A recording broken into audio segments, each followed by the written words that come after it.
Good morning and welcome to the Mike Graham Show. It is, of course, Easter Monday at 7 o'clock. It's the 6th of April and we are here, ladies and gentlemen, as if you would have expected us not to be here, because, of course, we worked on Good Friday, bank holiday. Of course, we work on Easter Monday, bank holiday. Half the world seems to be not working, which is fine for them. If you don't want to work, it's entirely your choice. However, it's a time to say a very, very warm welcome to all of you, and also to Emma Wolf, who's here, as also, you don't take bank holidays off either, do you? And you know what someone said to me the other day? What's this big thing about holidays? If you love your life, if you love what you do, you don't need holidays. No. Which is a bit strong, but I kind of agree. If you kind of enjoy what you do every day, you don't need to necessarily take lots of time off. You don't really. I mean, I understand people need to have a bit of a bit of a reset, if you like. Seems to be the word of the month, doesn't it? Or you need a bit of a break, and that's fine.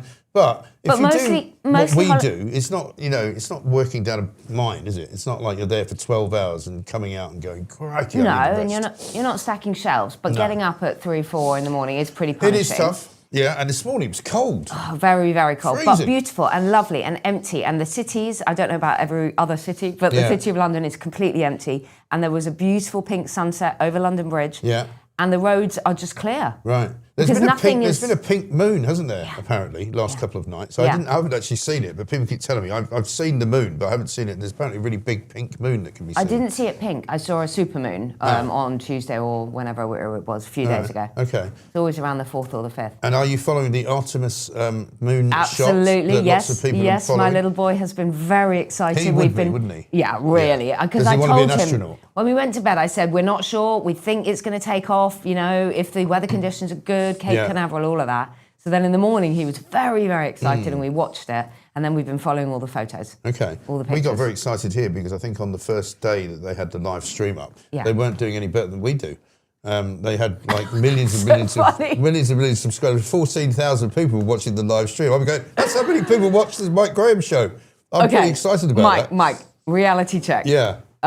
They're going to the moon. Yes. You're running a TV show, and you're thinking more about your numbers than you're thinking about the galaxy. Well, it's not so much and more exploration. Yeah, I mean, I'm all for exploring the galaxy. Good for them. That's what they do. But what I do is this. So I can only concentrate on one thing at a time. I'm a simple creature.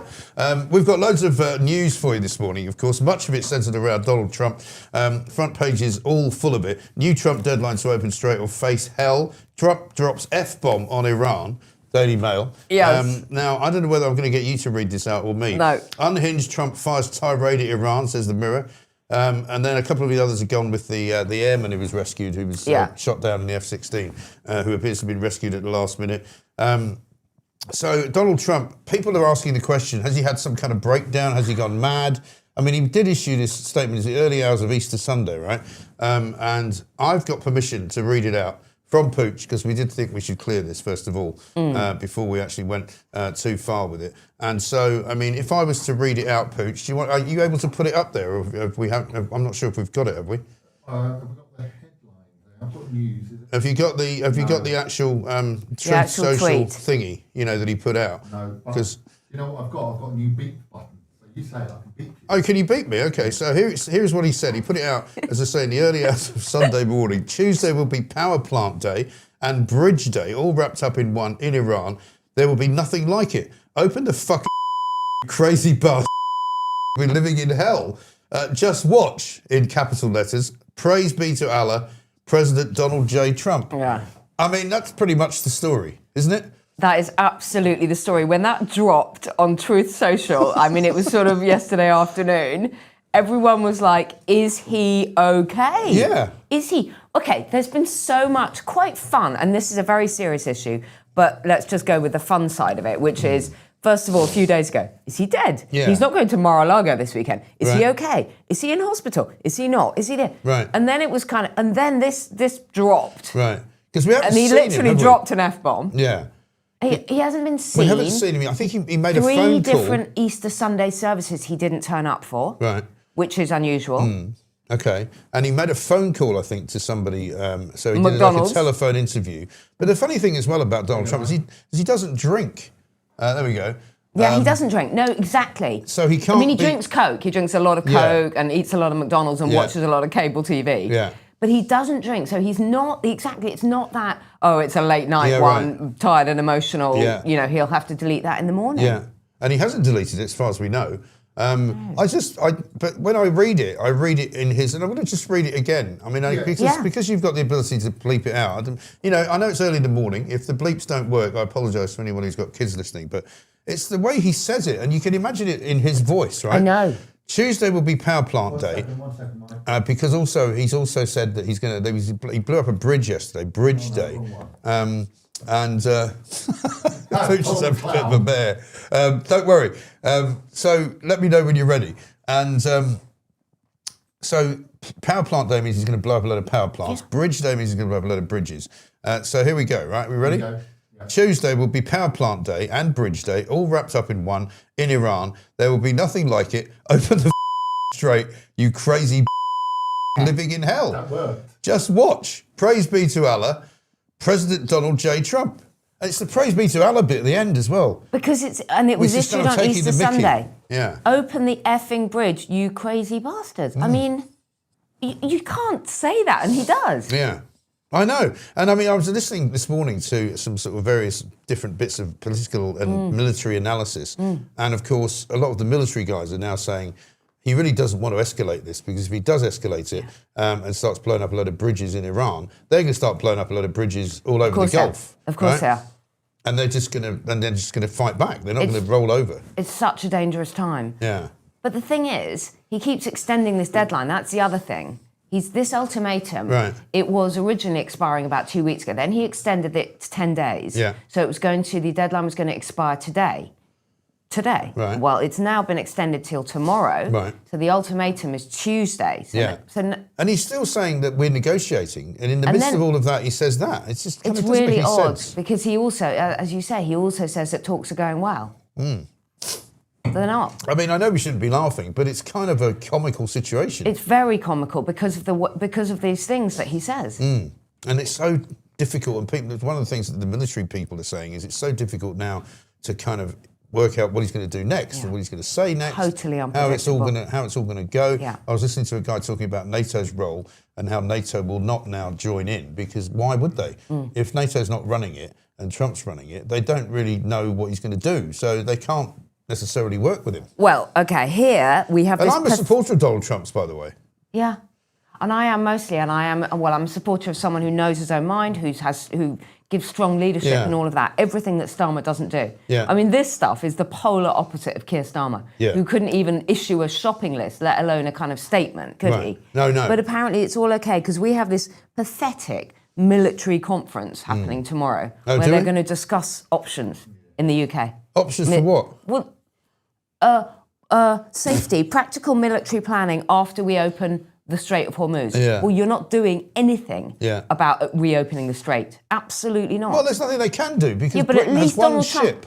right? Britain has one ship, the HMS Dragon, which, as far as we know, is sort of going round and round and round Cyprus. Cornwall. Supposedly, or Cornwall, trying to sort of protect it. Or it's come home again. What is going on? Also, a great story on the list here, which I've got, and I think it's in the Telegraph. Apparently, there was a plan which was supposed to get all systems going for war readiness, right? Yeah. And apparently that's been delayed for a year.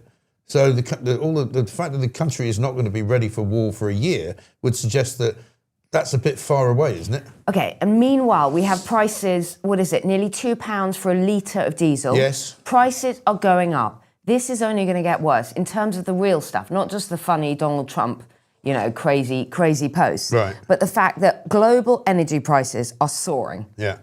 And, that is only going to continue. It's People are really worried. I saw petrol at 1.55, I think, yesterday somewhere on the way back up from Sussex. So, I mean, it's edging up towards sort of 1.60 for a litre of petrol, never mind 1.80, 1.90 I think nearly £2 for diesel. diesel. Yeah, exactly. Yeah, I know. So it's not good. It's really not good. Lots of other things, lots of super chats that are coming in, actually. So we should wish you a happy Easter. And if you're not watching, you should be. So let's have a look. Well, work calls. That dude on benefits with 3 wives and 15 kids needs my taxes. Have a good day, everyone. That's from South Staff's Kev. Well, not everybody has a day off. Love you. Have Emma in every Monday. She's brilliant and a great way to start the day, says Booty. Start the week. She is in every Monday. She's already here every Monday. Super chat from Civil Defence. Thanks, Booty. Morning, boss. Civil defence. They call you boss? They call me the boss. Really? This civil defence person is nice. lovely and calls me the boss, which I like. Excellent. Why not? Now, this from Voice for England. The time of music sounds like Estonian supermarket sweep. It's odd but fun, just like everyone in chat, including me. Good morning, Mike and crew. Yeah, I don't know how you know what an Estonian supermarket sweep music sounds like, but maybe you're in Estonia, are you? In which case we could put it on the map, which would be good. Speaking of the misery of having to go to work to fund the jobless, piece in the Telegraph today, workless households will be handed £6,000 a year boost when Labour lifts the 2-child benefit cap today. That's nice, isn't it? So £500 a month extra, basically, for this family of however many kids they've got. So people that actually think about their budgets and think about what they can afford are living within their means, and the others are not. Did you see that thing over the weekend? It was in the Sunday Telegraph, I think, or in the Times, about self-certification. You know, people who are on benefits and making their claims and their universal credit claims, they prefer to do it online. They don't want to have appointments. They don't want to go in. They don't want to even fill out paperwork. So now they're going to be able to do it online because it's less stressful for them, nice. Well, which not only massively increases fraud, because there are whole kind of foreign shops, basically digital kind of shops where they literally do it for you. They will do it for you. They literally manufacture. Do you remember? Yeah, I remember about that a place. year ago they found someone who'd been claiming millions, and it was. They were all like invented. a Romanian gang or something, wasn't it? They were based up in some place like in Bounds Green in North London, and they had a shop where they were registering dozens and dozens and dozens of people. But people, they weren't even real people. No. There was no identity. There was literally just getting the money. Yeah. So now, self-certification. Ridiculous. For claiming your benefits. Completely mad. And this is, by the way, on top of the extra 3.4%, was it, they got as a pay rise for being on benefits just because they're on... And look, supposedly the cost of living's gone up. Well, But the thing is, if you're physically disabled and unable to attend, work, your job centre or whatever, of course one understands that. You need those medical assessments, you need your PIP, you need your, those kind of disability assessments they have. But there are many, many people out there who are just saying they've got anxiety, they've got depression, they've got social anxiety, they just can't face it, they can't face job interviews, they can't face doing anything. So they can just sit at home on the computer, which, by the way, is part of the problem, and fill out these forms and claim. Surely, and I know that there's been cases in the past where some of the examinations have not been done very well, and that people have been forced into really, unfortunate situations by the people inspecting them. But surely, if you're claiming a disability, you should have to go and see somebody and say, this is what it is, this is my disability, and present yourself to them, surely. Exactly. If it's a physical disability of any sort, then a doctor should either attend or you should be assessed. Just in order to claim. Yeah. I mean, that's what a claim is. Well, there's a story in the Mail today saying that 1 in 20 drivers now has a blue badge. Has a blue disabled badge. And again, nobody knows for sure. Well, I have so many times, I'd be locking up the bike in the supermarket in the sort of car park, and you see someone hop out the car with a blue badge. They hop out the car, they're in the disabled space. And I've said to people sometimes, you've got a blue badge. Oh, I'm doing it for my mum. I'm doing it for my granny. Oh, I'm doing it for my auntie. So they're able-bodied, they're taking up a disabled parking space, but because they've got the disabled badge on their car... They can park there. They can park on a double yellow line, they can park on it doesn't really matter. Of course, they'll say, well, not all disabilities are visible, which is true, but an awful lot of the time, you're right. I don't buy that. It's somebody else using the car. OK, not all disabilities are visible, but if you're physically able to hop out of your car and go and do your shopping... then I don't think you should be in a parking space, in a disabled parking space. Yeah, no, I agree. Totally agree with you. Media people don't do real work, says User GP. I agree with you. Yeah, absolutely. Completely. I would never argue with that. We don't do real work. We're very fortunate to be able to do what we do. We do brain work. We do brain work, and it is getting up early. But it is a wonderful, wonderful job because it's fascinating and it's not physically gruelling. Although, working with these guys is quite physically gruelling. Cycling across London is physically gruelling. But no, I agree, but it is work. Yeah, it is work. Rachel Reeves back in the news, by the way.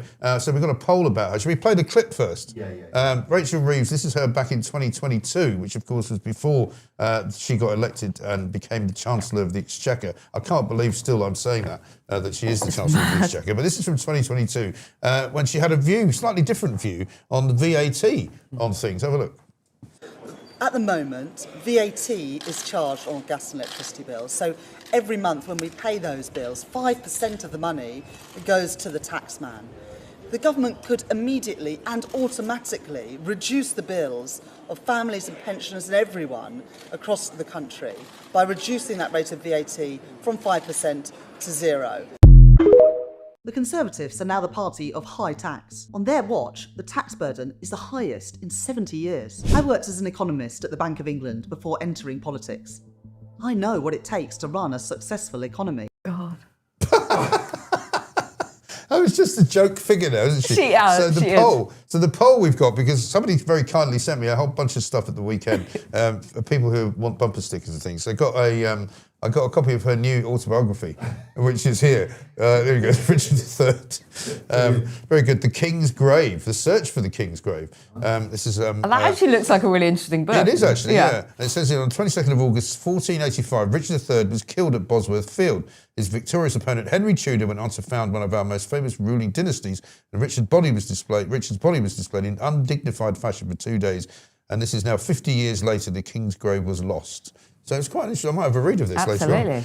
Later this afternoon. So we've got a poll. Anyway, if you were to read Rachel Reeves' autobiography, we should put it out. What should it be called? The first poll, Rachel from Accounts. A horse. I'm an economist. Get me out of here. Or Lego haircut, which is a bit cruel. So far, Rachel from Accounts is the top one. She is a joke figure, isn't she, though? But also her hair. I mean, if you looked like Richard III, don't have your hair cut like Richard III. She's now, I can't say her name. I just keep saying Richard Reeves. Richard Reeves, But I had a fifth one, which the men haven't included, obviously, because there's rampant sexism on this show. That's what it so is. Victoria Beckham had an autobiography, which she didn't write because she's never read a book or written a book. Okay. It was called Learning to Fly. So my Richard Reeves autobiography is called Learning to Lie. Learning to Lie is good. I like that. Very good. Now, so here's this story I found from earlier. It's on the front page of the Times, actually. Plans to put Britain's critical infrastructure and industries on a war footing have been put back until at least next year. I mean, how can they even have a straight face when they say these things, right? This is the Defence Readiness Bill, which ministers had initially promised would be introduced early this year, will not feature in the government's plan for legislation until mid-2027 at the earliest. We have no defence readiness. We are not ready for anything. No. This is at the base of it, this is Donald Trump's point. You're not an ally if you're not ready for action. No. You're not an ally if you're not ready to stand with your friends. Well, if you're incapable of doing it as well. If you're incapable of doing it, but also if you won't make decisions, then you're not an ally. Yeah. You're not a reliable ally. No. And if you're not reliable, then what's the point? What's the point? Exactly. And that is the other problem, isn't it? A couple of good super chats for you. Here's one here from Trent. Who says, we, the USA, got our pilots back. We were supported by the Gulf states fully, while Europe stands back and calls what we are doing illegal. Why are we in NATO? It's a very good question. Really, really. I'm embarrassed. I'm embarrassed at the role that the UK has not played in all this. And because they've sort of sided with the European Union, if you like, and the French and the Germans and the likes of these. But the EU made a decision. Yeah, they made a decision not to make a decision on Saturday, didn't they? Right. And I mean, I wouldn't mind if Keir Starmer was doing it out of principle, but he's not doing it out of principle because what he said in the initial stages was, we're not going to let you use our bases. Well, now he's letting them use the bases, and so he's completely changed his position. And he hasn't not supported them because he thinks it's an illegal war. He didn't support them in the first place because he didn't want to upset the Muslims in Britain. Because his party is completely divided, and because he never makes a decision. He doesn't have any beliefs. He doesn't have any convictions. He doesn't have any principles. No, he has none at all. At least stand by your principles. At least have some beliefs. He literally doesn't have any. I mean, it's yet another, this is in the Telegraph, yet another U-turn coming. Now, this one may not be considered to be particularly important, but apparently Starmer is going to now U-turn on his manifesto pledge, which was to ban foie gras, because apparently the European Union wanted him to do it, and he said he would do it, but he's now saying he's not going to do it. Well, and the Express this weekend had this thing about the great kind of Brexit betrayal, the Brexit reset, didn't they? I think it was the Express yesterday, talking about how we are basically sending billions back to Brussels. Yeah. Mel Stride, the Shadow Chancellor, was saying there's what did he say? He said, we are quietly signing Britain up to send billions back to Brussels with no say, no vote and no scrutiny. Yeah. That's the thing. I know. We don't know what's going on. It's not even the Brexit betrayal where we can see the referendum 10 years ago, where we can see the referendum being overturned. It's the fact that they're doing it on the sly. They're doing it on the quiet. The links between the UK and Brussels right now, the meetings that are going on, on the quiet, tying- because they get on tying us- really well. They feel comfortable in Europe. They Tying us don't feel closer and closer to all of these mad. I mean, a lot of this is about Erasmus, the the food big- standards bill and Yes. stuff like that, right? We had the big row about marmalade over the weekend, Yes. Which all the lefties, of course, are going, oh, you know, you can't even you talk to right-wing people without them getting upset about marmalade. Well, marmalade is orange, you know. I know that there are plenty of versions of it which are, you know, not orange, but basically Spreads. it's orange. They're spreads, and Yeah. they're citrus curd or whatever. They're different and things. They need to, and now they're going to call it citrus marmalade, Yes. apparently, which it isn't. It's marmalade, you know. And people are going, "Oh, well, why are you getting so upset about the, you know? There's fig and lemon marmalade. What's that going to be called then? Well, that could be fig and lemon marmalade, exactly. but marmalade is orange, isn't it? Yes. But all of this legislation, A, why are the EU dictating to us? That Right. was the whole point. And B, they charge us each time. Yeah. There's a lot of money involved in all Yeah. this. There's a lot of politicians going over there and having their little jollies. And in Brussels, we don't know how much is going on. There's no scrutiny, and we have no say in it. No, we really don't. Let's talk about a couple of other stories that are going on. We've got the Kanye West row that's going on. With That's interesting. Is it the Wireless Festival? Yeah, so this is the Wireless Festival Yeah. in Finsbury Park, which is in North London, and it happens, I don't know, every year, every pooch would know. Every think year. it's every year, And yeah. it's a nightmare. I mean, if you see the state, and I'm only talking from an ecological, environmental point of view, Yeah. going through Finsbury Park after Wireless Hmm. is quite a sight for sore eyes. And residents in Haringey, it's Haringey Council, Yeah. basically, they've signed up Kanye West, who has been dropping expletive, Nazi-laden rants all over the place. Yes. And Kind of have a we- surprising choice, really, considering the way that the world currently is, isn't it? I mean, maybe they thought that nobody would remember all of the things that he said because he was That's banned all from over the Super social Bowl, media, wasn't it? yeah. Yeah, I know. The Guardian have got a piece on the front page basically saying Pepsi have dropped sponsorship, as have Diageo. So you've got to figure out that by the end of it, they'll probably drop Kanye West, won't they? Yeah, but has the damage already been done? Some very, as you say, very big names have pulled out, Pepsi being the biggest. Yeah. Keir Starmer said it was deeply concerning. Of course. What's interesting is, and people don't know this, Sadiq Khan a few days earlier his office issued this weird statement about Kanye West. It's nothing to do with us. We don't even though he's the mayor of London, we don't issue the licenses for these festivals, and that's why Starmer had to come out and say something. Because Sadiq Khan, of course, if he had been very much anti-Muslim, would have probably been all for saying the same thing, right? He wouldn't have interfered. But isn't it interesting how Bob Vylan, what are we calling him, Villan? Villain? Who knows? Bob Idiot Guy, Vylan, at Glastonbury is absolutely fine. Yeah, that's okay. That's not a problem. Also, the doctor's strike looks like it's going ahead. There's a piece I was talking last week about how they've timed it very well because it starts supposedly tomorrow on April the 7th. Gives them at least 10 days to 2 weeks off. Apparently they're boasting about it on Reddit. Boasting about their massive long Easter holiday. Saying, isn't it great, save on childcare, you know, because we don't have to go to work. We can just go on holiday, have a nice time.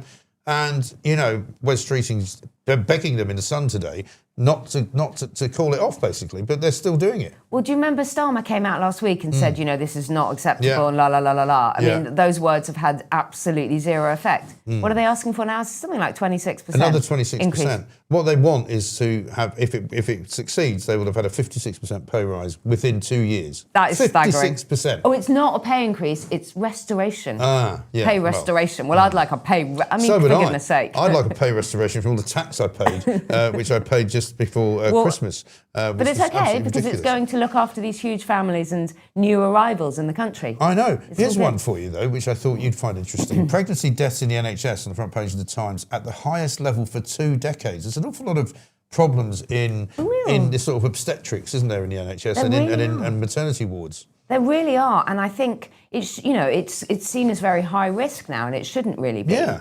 And I think the biggest payout that they have to do in terms of medical negligence has always, consistently for decades, and negligence payouts, millions every year, has been in sort of things that go wrong during pregnancy. I mean, and the stories, I mean, I had an amazing experience with having my child, but the stories that you hear from women about giving birth in the NHS are eye-watering. Yeah. Well, I don't know what they are. I mean, an awful lot of people's Horrific. description of anything in the NHS right now, apart from any kind of emergency care, which is very good, generally speaking, if you've been in a road accident or, you know, they're trying to save your life because you've been stabbed or something, they're very good at that. But according to these figures in the Times, the last time the rate was this high was 2005. The most recent available data shows 257 women died in the 2 years to 2023. Which That's is shocking. a lot. That's a lot of women. The biggest killer was blood clots, followed by heart problems, suicide, stroke, sepsis, and severe bleeding.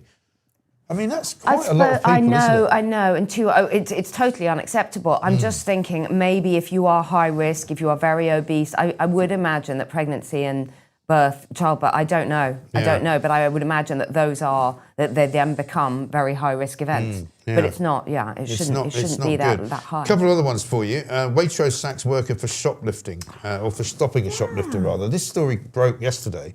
The guy's worked there for 17 years. Yeah. And a lot of people now calling for him to be reinstated. It doesn't make any sense to me, this story. Someone was shoplifting Lindt Somebody chocolate was bunnies. shoplifting Lindt chocolate Easter eggs, which were about 13 quid a go, apparently. Yeah. And he'd filled a bag up with them. He was attempting to leave the shop. This guy, who'd been watching people shoplifting for years, has just said, I've had enough.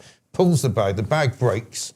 One of the Lindt chocolate eggs falls to the floor and cracks open. The guy runs off. And he then gets called to a disciplinary meeting because he fought off a shoplifter. It sounds absolutely incredible. shocking. Yeah, it really did get people angry, didn't it? It really did. And so now an awful lot of sort of people, certainly on social media, calling for him to be reinstated. A lot of politicians, I think Nick Timothy was one, Tory MP, saying, you know, give this guy his job back. Chris Philp said give him his job back. Just ridiculous. Well, I think he should be promoted to head of Waitrose. I mean, presumably he'll be a complete and utter star. He'll be one of those martyrs. Well, I mean, Easter martyrs. Easter martyrs, absolutely right. Let's see. I think it was amusing yesterday, I have to say, Mike, and this is no disrespect at all. You had the bishop, you had the Good Friday bishop on Friday. That was such a beautiful message from him. Yeah. Isn't he a star? He really is. I love your bishop. And the bishop, Bishop Dewar, that is from over in Pembrokeshire in Welsh Wales. Yeah, he's done something like it's about nearly 120,000 views since Friday, which has been incredible. Really. I love it. Again, it's not about Easter. It's not about the resurrection. It's about the views. It's a gift from God. They're on the moon. We got more views than them. We are all about. We are. Yeah, don't I'm bash not the bashing bishop. your bishop. That's I think fair. I may have made that introduction. Anyway, I'm not bashing your bishop. Yeah. But what I did find amusing yesterday, and this what I'm trying to say is there's no disrespect to anybody who celebrated in church on Good Friday or on Easter Sunday. So many people saying, he is risen. Yeah. And you think, come on, stop with the virtue signaling. People who haven't been near a church for decades, suddenly, as though they're waiting on Easter Sunday morning, and they went, he is risen on X.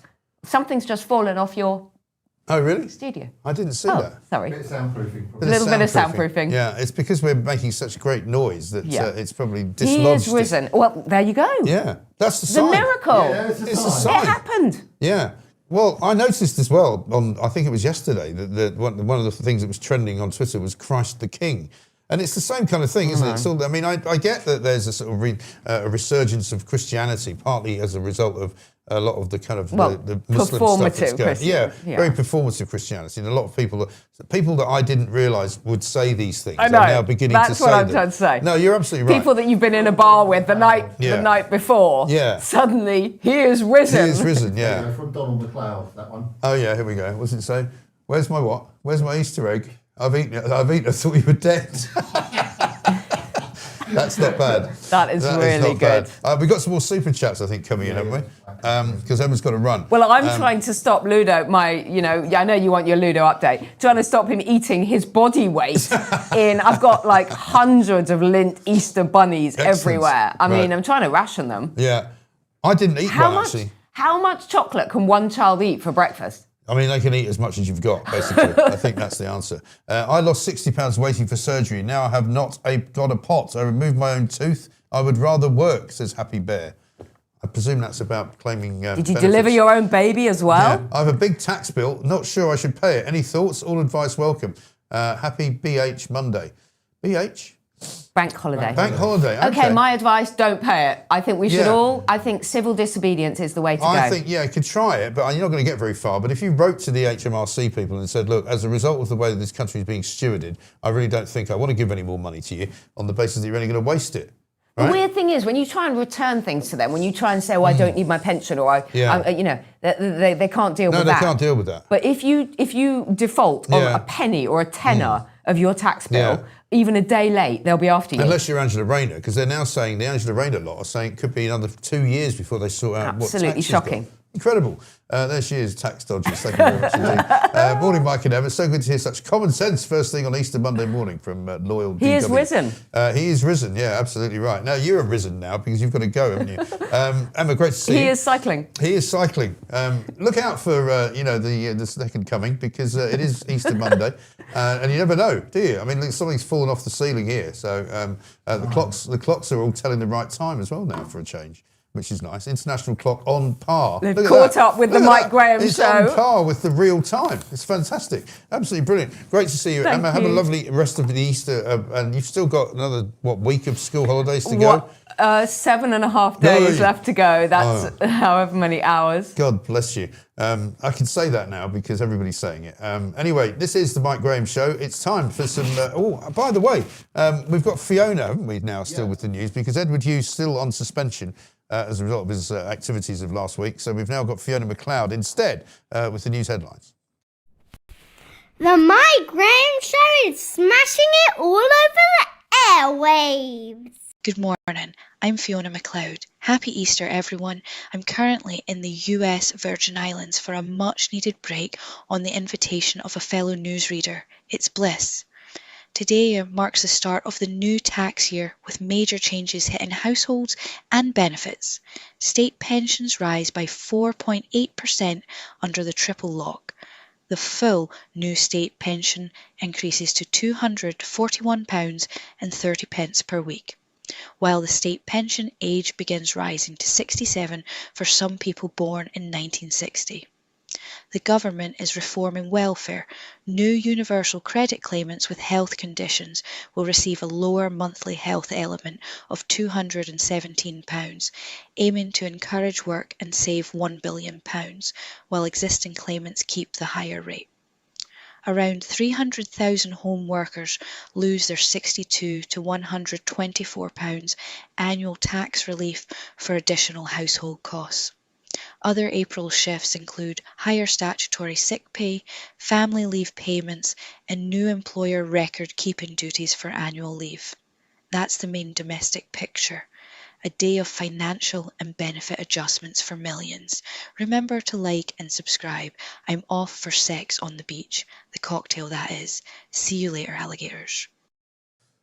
I'm sorry. How did she end up in the Virgin Islands, for heaven's sake? She's now been summoned, apparently, by Edward Hughes. As many of you saying, bring back Edward. Joseph says Fiona doesn't sweat. I don't know what's going on, but we are going to try and check in with Richie and Rogue a little bit later on in the show, because they apparently have offered young Edward Hughes a slot, as it were. And so he is apparently going to be addressing us, I think, a bit later on. Have we got something on that? Go on. Happy Easter, gang. I'm Edward Hughes with your news. I'm just back from a short break to the US Virgin Islands due to my ongoing suspension from the Mike Graham Show.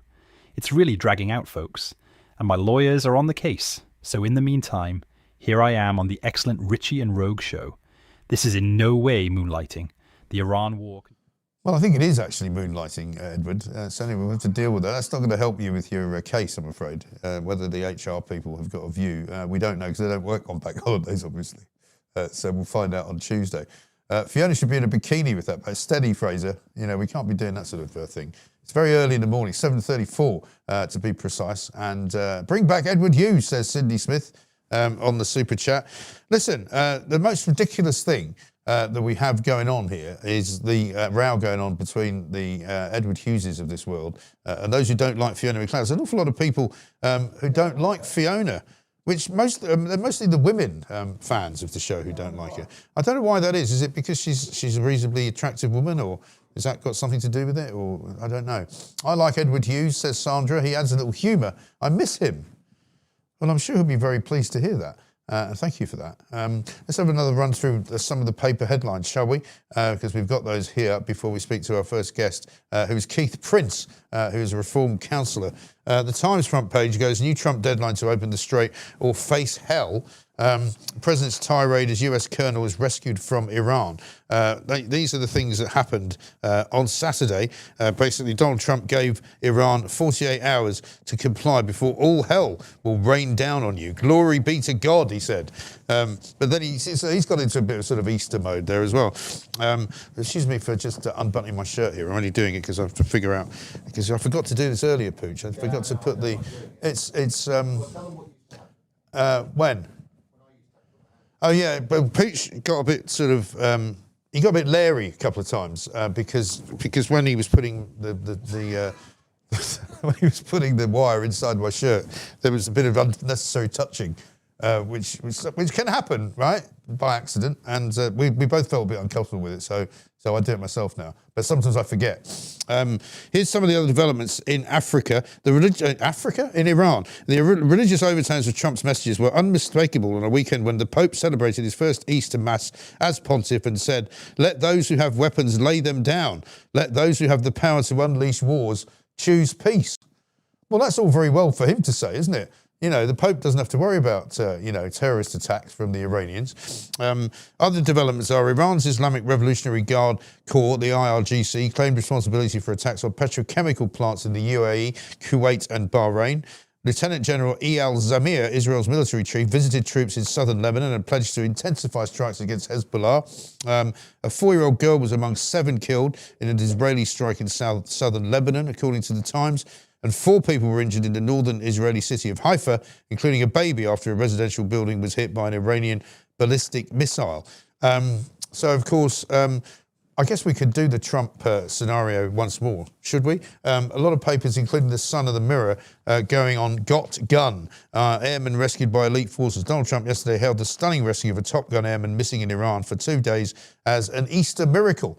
So he's obviously playing quite well on the public's kind of lust for sort of religious instruction in this area. The mission, seen as the most challenging in US Special Forces history, involved hundreds of elite troops and dozens of aircraft. The airman with a serious leg injury had waited for help in a crevice after scaling a 7,000-foot mountain ridge.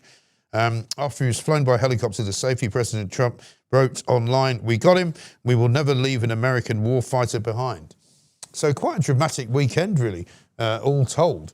So, but one of the things that also happened over the course of the weekend, and one of the things that will continue, I dare say, to happen over the course of the weekend, because it is still bank holiday today, is the number of attacks on our various retail outlets. We've seen over the course of the last few days kind of raids going on in Marks and Spencer's. We talked about it on Friday with Kelvin McKenzie.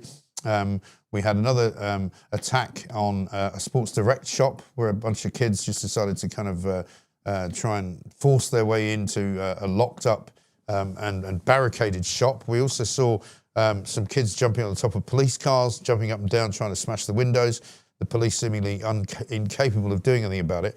And we also saw the police having a go at young football supporters and taking a very, very different view as to how they should be policed.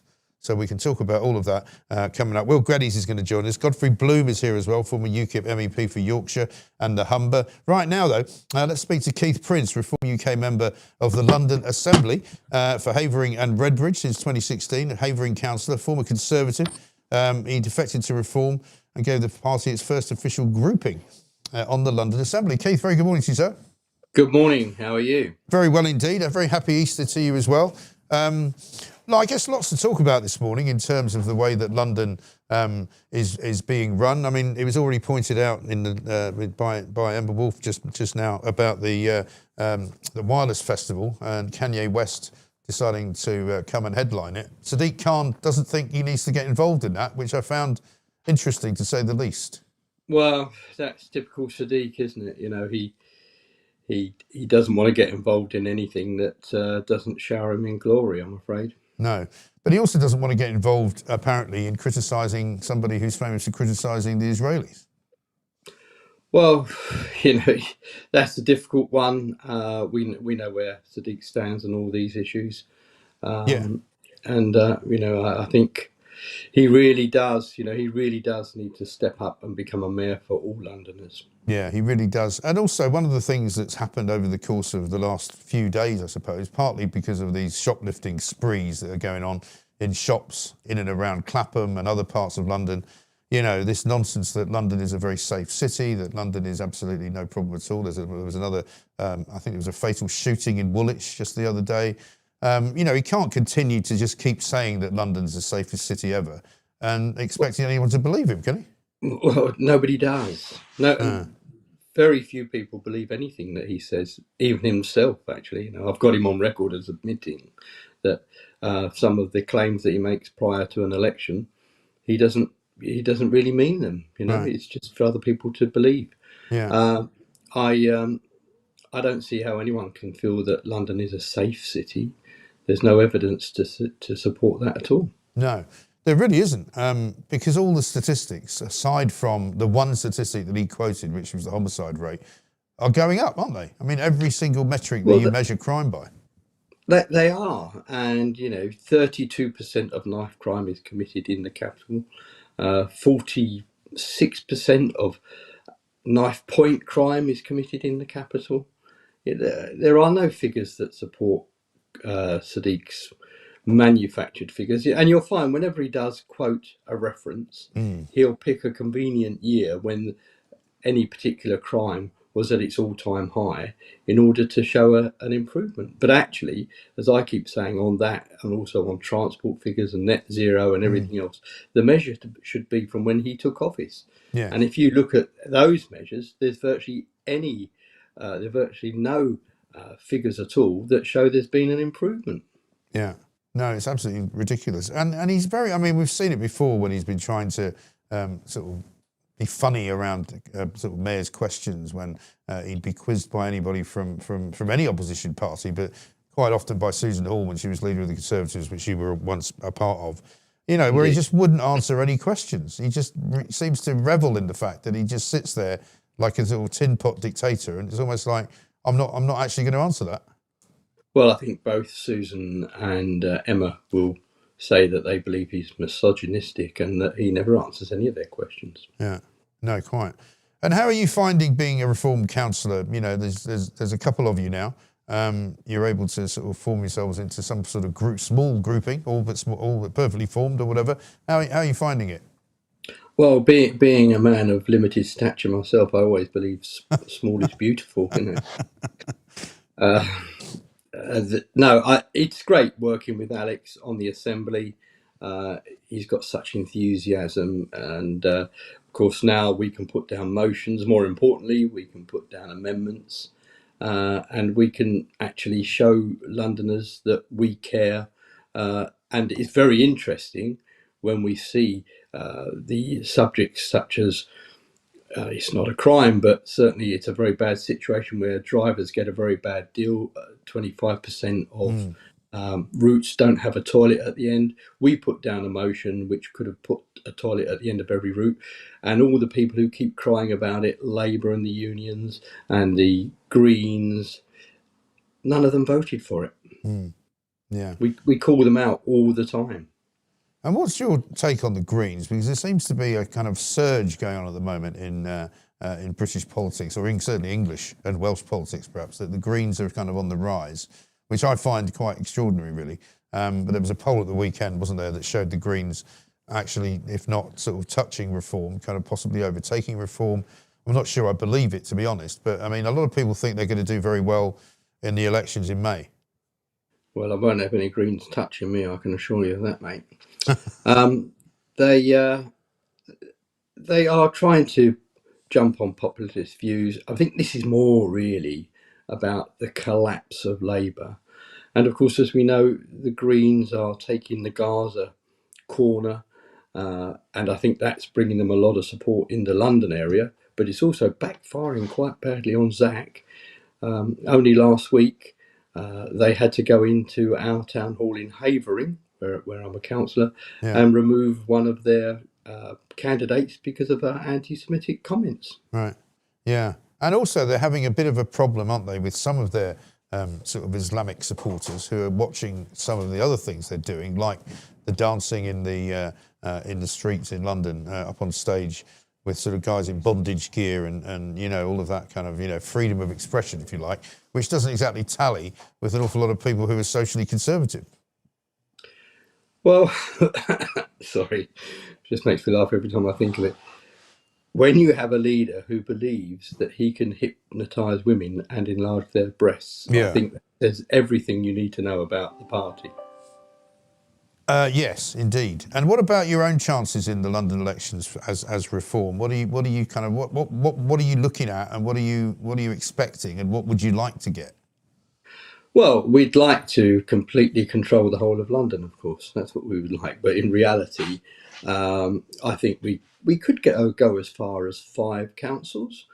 That would be, I think, really overreaching. That would be us overachieving if we get there. But certainly 3 councils would be a very solid reward win for us. And I think over 1,000 councillors would be a great figure for us across the country, I think. Right. Okay. And is that something that you would consider likely?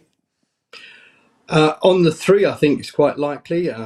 We're very confident here in Havering. We think we're going to take control of Havering Council. I think there are 2 other boroughs that we could certainly win. There's another 2 that we could nick if you want to use the local parlance that we use down here in Romford. And certainly we're going to win councillors all over London. We've got a massive number of councillors in London. And how much of that will be dependent on the turnout, and because traditionally, unfortunately, local election turnouts aren't particularly great. Is there any chance that this one might be better than normal? Yeah, I think it's going to be really interesting, this one, because for the first time in a long time, people have a genuine choice. And this is where the Greens do come into play, actually. Yeah. I think there are people who have been disillusioned with the Labour Party, with the Tories, and no one has any view on the Lib Dems, of course. But for once, people on the Labour side who couldn't bring themselves to vote for Tories can actually now vote for Greens and vote for the Reform.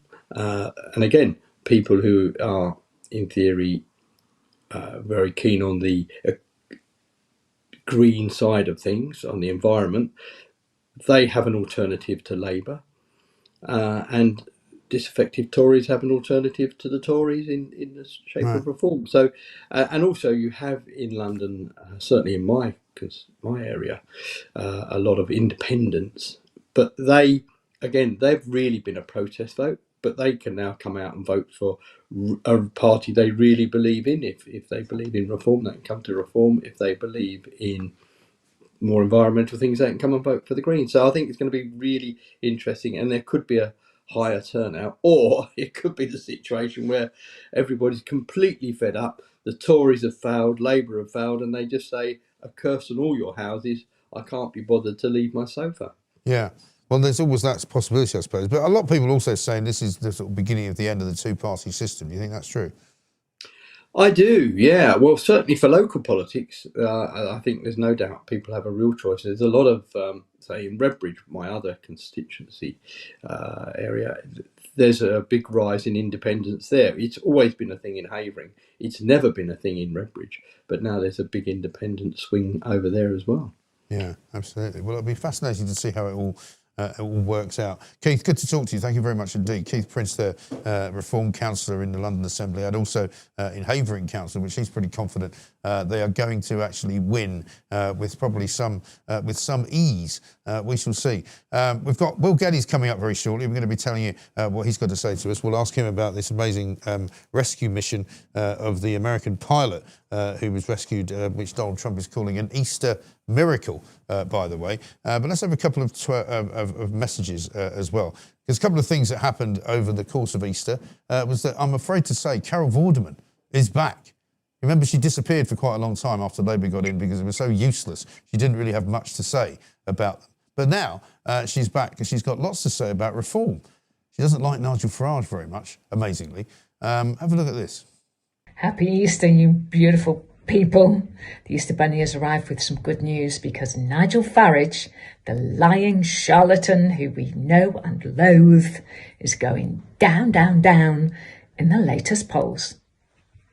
One of the polls out this morning put reform right down at 21%. In fact, when you look at the detail, the Green Party is nudging slightly ahead of Reform. But the great irony of this poll is that it has been undertaken by a famous right-winger, Michael Ashcroft, who's written many books with Isabel Oakeshott. If you don't know who she is, she's the blonde girlfriend of Richard Tice, Farage's deputy.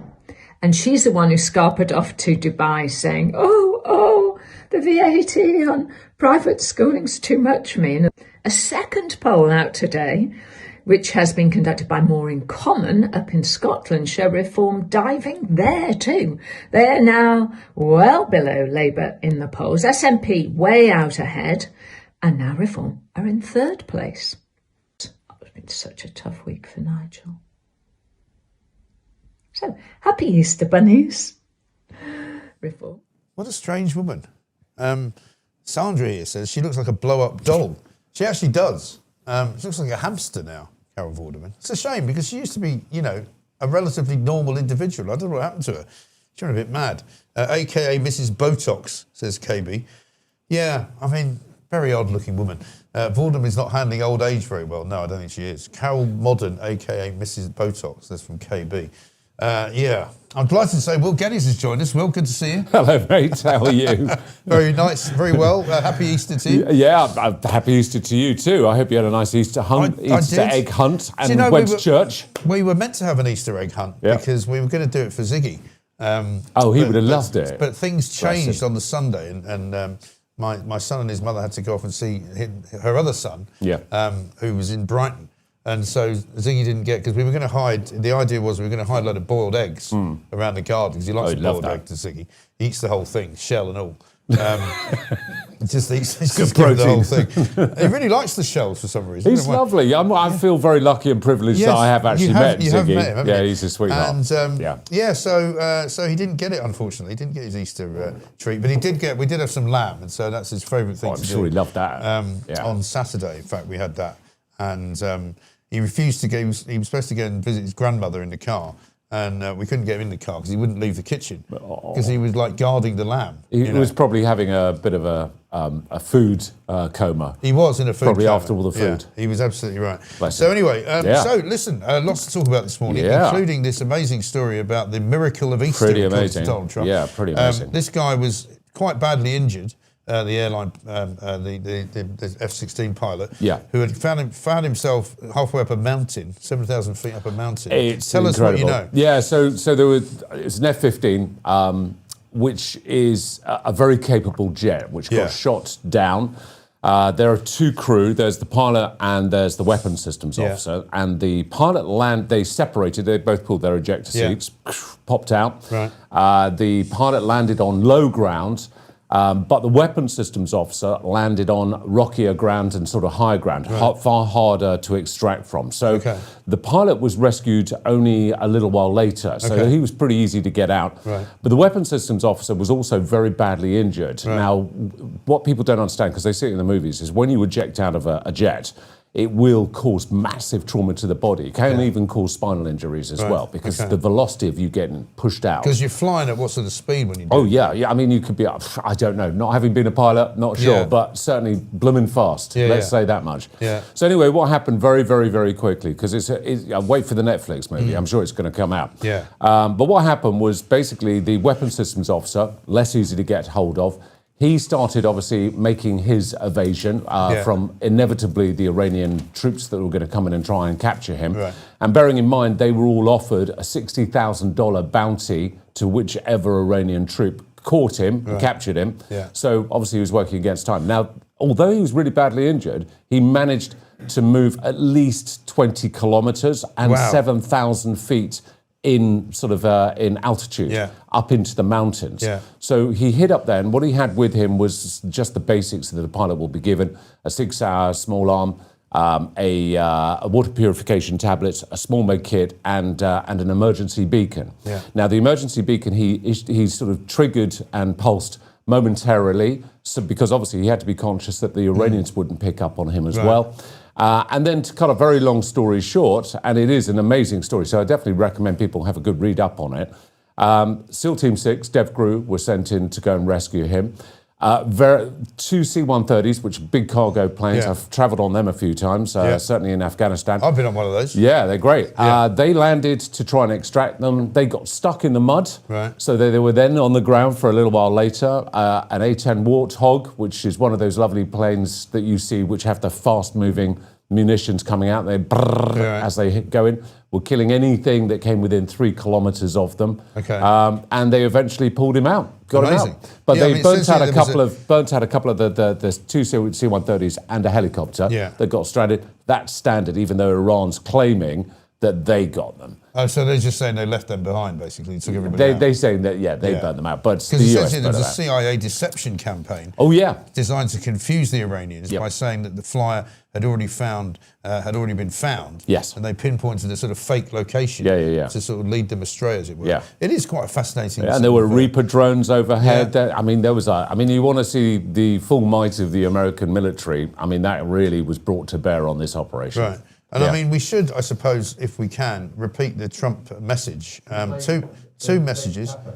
We can play Jake Tapper if you like. He's from CNN. Here's how he reported the Trump, shall we say, announcement over the weekend. He has just threatened Iran in extraordinary graphic terms, giving the Iranian regime just over a day to either make a deal, reopen the Strait of Hormuz, or face hell.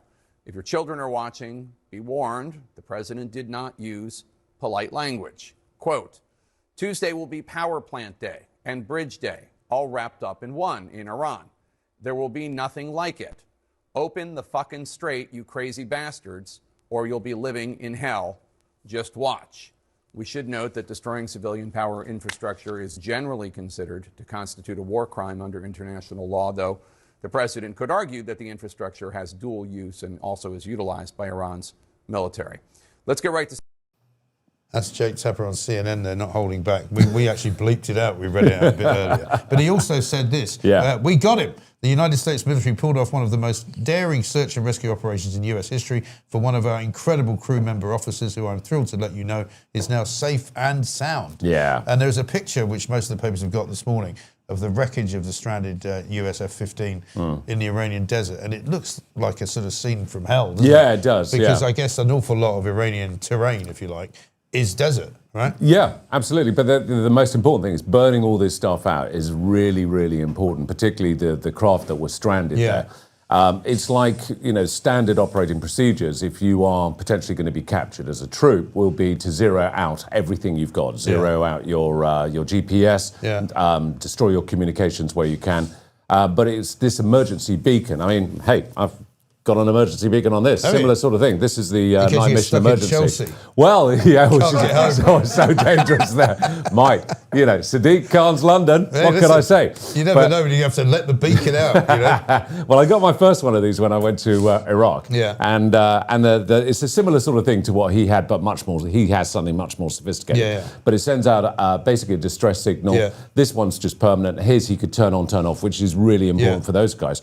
Especially as he had a hunter force, of Iranians which were after him to go and capture him. I mean, it is a sort of testament to the facilities that the Americans have got, and the ability they've got to kind of, create enough diversions, if you like.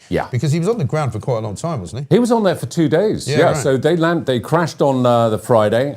They always try and do an extraction at night. Far better, far safer. The Friday night, obviously, he was moving. The first part, the pilot got rescued, I should say, on the Friday afternoon. Saturday, the weapons officer was basically on the move. Saturday night was on the move, and it was pretty much Saturday night, Sunday that he was then rescued. But I mean, that's the full force of DevGru, Special Forces, Aviation, various other forces involved. I mean, lots of aviation, drones, everything. And what do they know as to what caused them to be shot down in the first place? Because obviously that's a concern if they're flying F-15s around the airspace of Iran, because at the moment, for example, they're talking about bombing bridges and bombing other infrastructure, energy plants, that kind of thing.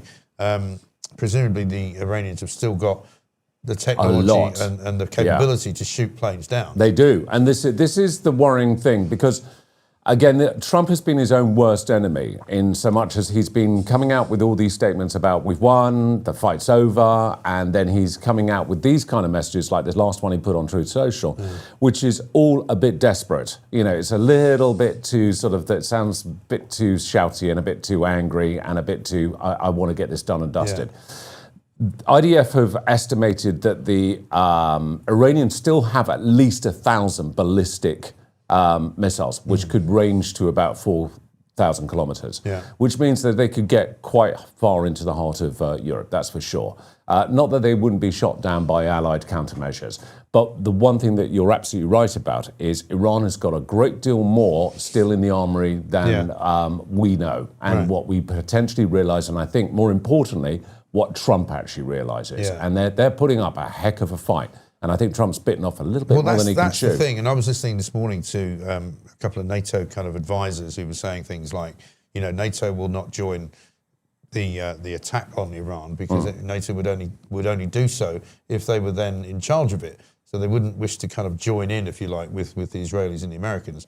They would only want to be involved in a mission if they were running it effectively. Well, yes, or certainly collaborative as part of a committee decision. I think why NATO's got a bit pissy about this whole thing is the fact that Trump just launched it without notifying anybody, without bringing anybody else on board, and is now getting himself stuck in the mud himself. And also they're warning if he does start deciding, because yet another deadline is coming up, right? If he does start bombing a load of bridges and a load of power plants, they will retaliate and blow up a load of bridges in the Gulf in separate places as well. They already are. I mean, to be honest, Iran's deluge, you're not hearing a great deal in the mainstream media. This is why fantastic shows like yours need to be about, Mike. There are increasing numbers of drones hitting into the UAE. Qatar is being hit by ballistic missiles. Even Saudi's still getting hit a little bit. There's a lot going on. Well, there's cruise missiles going into the UAE now, you know? 2 cruise missiles. When you know what we know about, you know, the history of you know, the Iraq War and cruise missiles going up high streets in Baghdad, I remember watching them. You know, I mean, we're not messing around here. I mean, so the UAE have got some pretty serious defences going on there to stop them from coming in. But for how long? And that's the problem. You know, a lot of the Middle Eastern countries are beginning to expend a lot of their countermeasures. And the question is the balancing act between how much they've got to protect themselves against how much does Iran actually have to continue sending in. And it seems that those defences are getting weakened and Iran is continuing. I mean, they're increasing the numbers of drones. You're looking certainly high 20s, 27, 28 drones going in a day into the UAE alone. And there's only so much you can do to stop those. Yeah, exactly. And so do you think there's only a matter of time then before one of them gets through in a significant way, perhaps? Oh, yeah. Because at the moment they're all getting stopped, and the only kind of, from talking to people there, the only difficulty is if you're unlucky enough to have a bit of shrapnel, you know, coming anywhere near you or coming near where you live. But there may come a time when it's worse than that, right? Yeah, I think there possibly could. And again, this comes back to that golden question. How much has Iran still got in the bank that they can spend and use on this conflict? And this may be what is propelling Trump to going, right, let's make this a finite situation in terms of Tuesday. But if he keeps changing it, he's either got to do something or shut up. I mean, I would personally suggest he just kept his mouth shut and just got on with the action. That's the other problem that the NATO guys were saying is that, you know, you can't really run a war on social media. And I mean, I was going to say, is this the first social media war? Because not only is Trump obviously messaging what he's doing or what he's about to do, but the RGC is also doing that, putting out tweets saying what they're going to do. You know, it's kind of quite a bizarre situation. It is, and there's a lot of psyops. I mean, I'm putting something on my own channel later today, which is about the most recent terrorist attack in Paris, which has been pretty much brushed over. No, I haven't heard about that. I know. Well, you'll wait for later. When did that happen? So it's on my Instagram. So this is last Monday, where Bank of America were targeted by the same group who targeted the ambulances in North London. Interesting. Now, what I'll be talking about is how the individuals have been recruited and whether this is actually a bit of a psyop by Iran, because this is a relatively new terrorist group. And remember, you and I were talking about this the other week. Yeah, and they've just made a load more arrests in that case as well, haven't they, in London? And so if you log on to at The Real Will Gettys on Instagram, it'll be under my new series, which is called Threat Watch, where I'm going to put up the odd little stories of things which maybe aren't being reported in the news, or maybe we're being gaslit on, and also I'm inviting people to ask me to expand on anything that if they particularly are interested Interesting. in. Thanks, well, there's one that's Thanks for the plug. Not at all. That's why we get you on. The Defence Readiness Bill. Now, there's one for you, right? Now, apparently we're not ready. According to a piece of the Times this morning, plans to put Britain's critical infrastructure and industries on a war footing have been put back until at least next year. Oh, what a surprise. So we're not on a war footing. He said we were on a war footing. This is Keir Starmer, by the way. He said that a while back. About 6 months ago, long before there was a war. And he said we are now on a war footing. I think we can probably find the clip, not today, but we will find it. I think it's a war footing against the electorate, isn't it? I think so, yeah. Against the patriots of the United Kingdom. With him, the delay says, according to critics, risks sending damaging signals to adversaries and allies at a time of increasing geopolitical tensions and leaving Britain out of step with European governments. I mean, the point is that we're not ready for war. We still only have one ship in theatre, as far as I'm aware. They keep saying, the government keeps saying things like, of course, we've got air defences in places like Cyprus, but we really haven't got much in the way of a defence system at all. I mean, a few weeks ago, it's minimal. When Diego Garcia got a couple of missiles fired at it, and I know they didn't reach it and all of that, we know all that, but still, when we were talking about the possibility of Britain being within range of Iranian missiles, we have no system like they have in the UAE, like they have in Kuwait or Bahrain or any of those places. We have no defences really at all. I mean, the whole thing's an utter mess. I mean, all of our armed forces are just being neglected hideously. Friends of mine who are either currently in or have recently left Special Forces, for example, have said to me, the recruitment levels are just through the floor. And the regular Green Army and the other branches of our military, the Air Force and Royal Navy, again, the numbers are through the floor. They're just not getting the bodies coming in because we're seeing so much political division and devious actions in terms of just not providing the support, the finance, the backing, the morale, and the morale is really, really key. And we're seeing sort of the resurrection of the Good Friday agreements, and we're seeing former provisional IRA terrorists who are now suing successfully or hounding certainly veterans. And we've seen this happen too many times, and it's continuing. And I think the problem is that a lot of young guys who are looking for a potential path into the military just don't see it as an option anymore because they're thinking, well, hang on a second, if I do deploy, am I going to get looked after? Am I going to get taken care of? Right, and the chances of the answer to that being no are pretty high, basically. So I'm not surprised we're depleted. Yeah. Just a message there coming up from Cindy Smith saying she's gone to work out. Well done, Cindy. In the middle of the night as well, over in Michigan. Cindy, good luck with that. I'm also told this from Trent. This is a super chat. Trump post to calm the market, another to trick the media. If you think the US didn't plan this fight out for the past 47 years, you're crazy. Think oil dominance. The Strait closed doesn't hurt the US. The Strait closed doesn't particularly hurt the US because the US has got its own supply of oil. However, it does destabilise the rest of the world. And so, in a sense, destabilising the rest of the world will hurt the US because it will mean that certain other things will cost more money. The cost of living, I mean, the cost of oil is still going up there. It's a lot lower than it is here, but it's still going up. And the Americans, considering how cheap they have their fuel on their forecourts, tend to get very, very tetchy, even if it goes up just markedly. And from what I understand, there's a 73% general consensus standing against Trump now, where it's changed drastically since the very beginning of the conflict, where a vast majority of US citizens are saying, we don't really want to be in this fight. And the more and more this starts mission creeping towards troops going onto the ground, I think, the more this is looking like a Vietnam or looking like another Afghanistan. Or even another Iraq, which they don't need. And that's one of the things, actually, Mike, I was going to pick up on, that you were mentioning about them targeting oil, targeting bridges, targeting energy plants. How is this going to help the general Persian Iranian? How is it going to help them? That it's just going to decimate the country. And it's going, and how will they recover from it? And this is the thing that really ticks me off every time I see this. And I saw it with my own eyes in 2003 in Iraq. Nobody thinks about what is the exit strategy? What's going to happen when we've gone in and taken out the bad guys? What do we do then? Right. And do we get a load more Iranians arriving on small boats at Ramsgate and Dover? because they need to get out of the country. I think we all know that there's been a number of individuals that have managed to get into this country who wish us harm. No question at all. Absolutely no question. Will, great to see you. Lovely to see you too, Thank you very mate. much indeed. Just remind people again your Instagram So page. my Instagram is @TheRealWillGettys. The series is called Threat Watch. You don't have to look at any of the other nonsense that I generally have on there. And as it is The Real Will Gettys, there is generally a lot of nonsense on there too. Good stuff. Great to see you. Thanks, buddy. Fantastic information there from Will Gettys. Thank you very much indeed. We're going to speak to our next guest, Godfrey Bloom, in a second. Let's just give you a quick update on the Easter egg hunt. Apparently there was an Easter egg hunt. It happened after I left. That's nice, isn't it? So I didn't get to see Ziggy going on his Easter egg hunt. But when they got back from Brighton, apparently they set him out 3 eggs. He found them all. Found them all. Is there any footage of the said Easter egg hunt? We'll see if we can find some. There is, of course, on the Substack, though, an Ask Mike from yesterday, which has got me and Ziggy answering a few questions from you. We do that every Sunday if you're a Substacker, and if you're a paid subscriber, that's where you get it from as well. Before we speak to Godfrey Bloom, let's have a look at what he had to say this weekend about King Charles. Well, greetings, Your Majesty.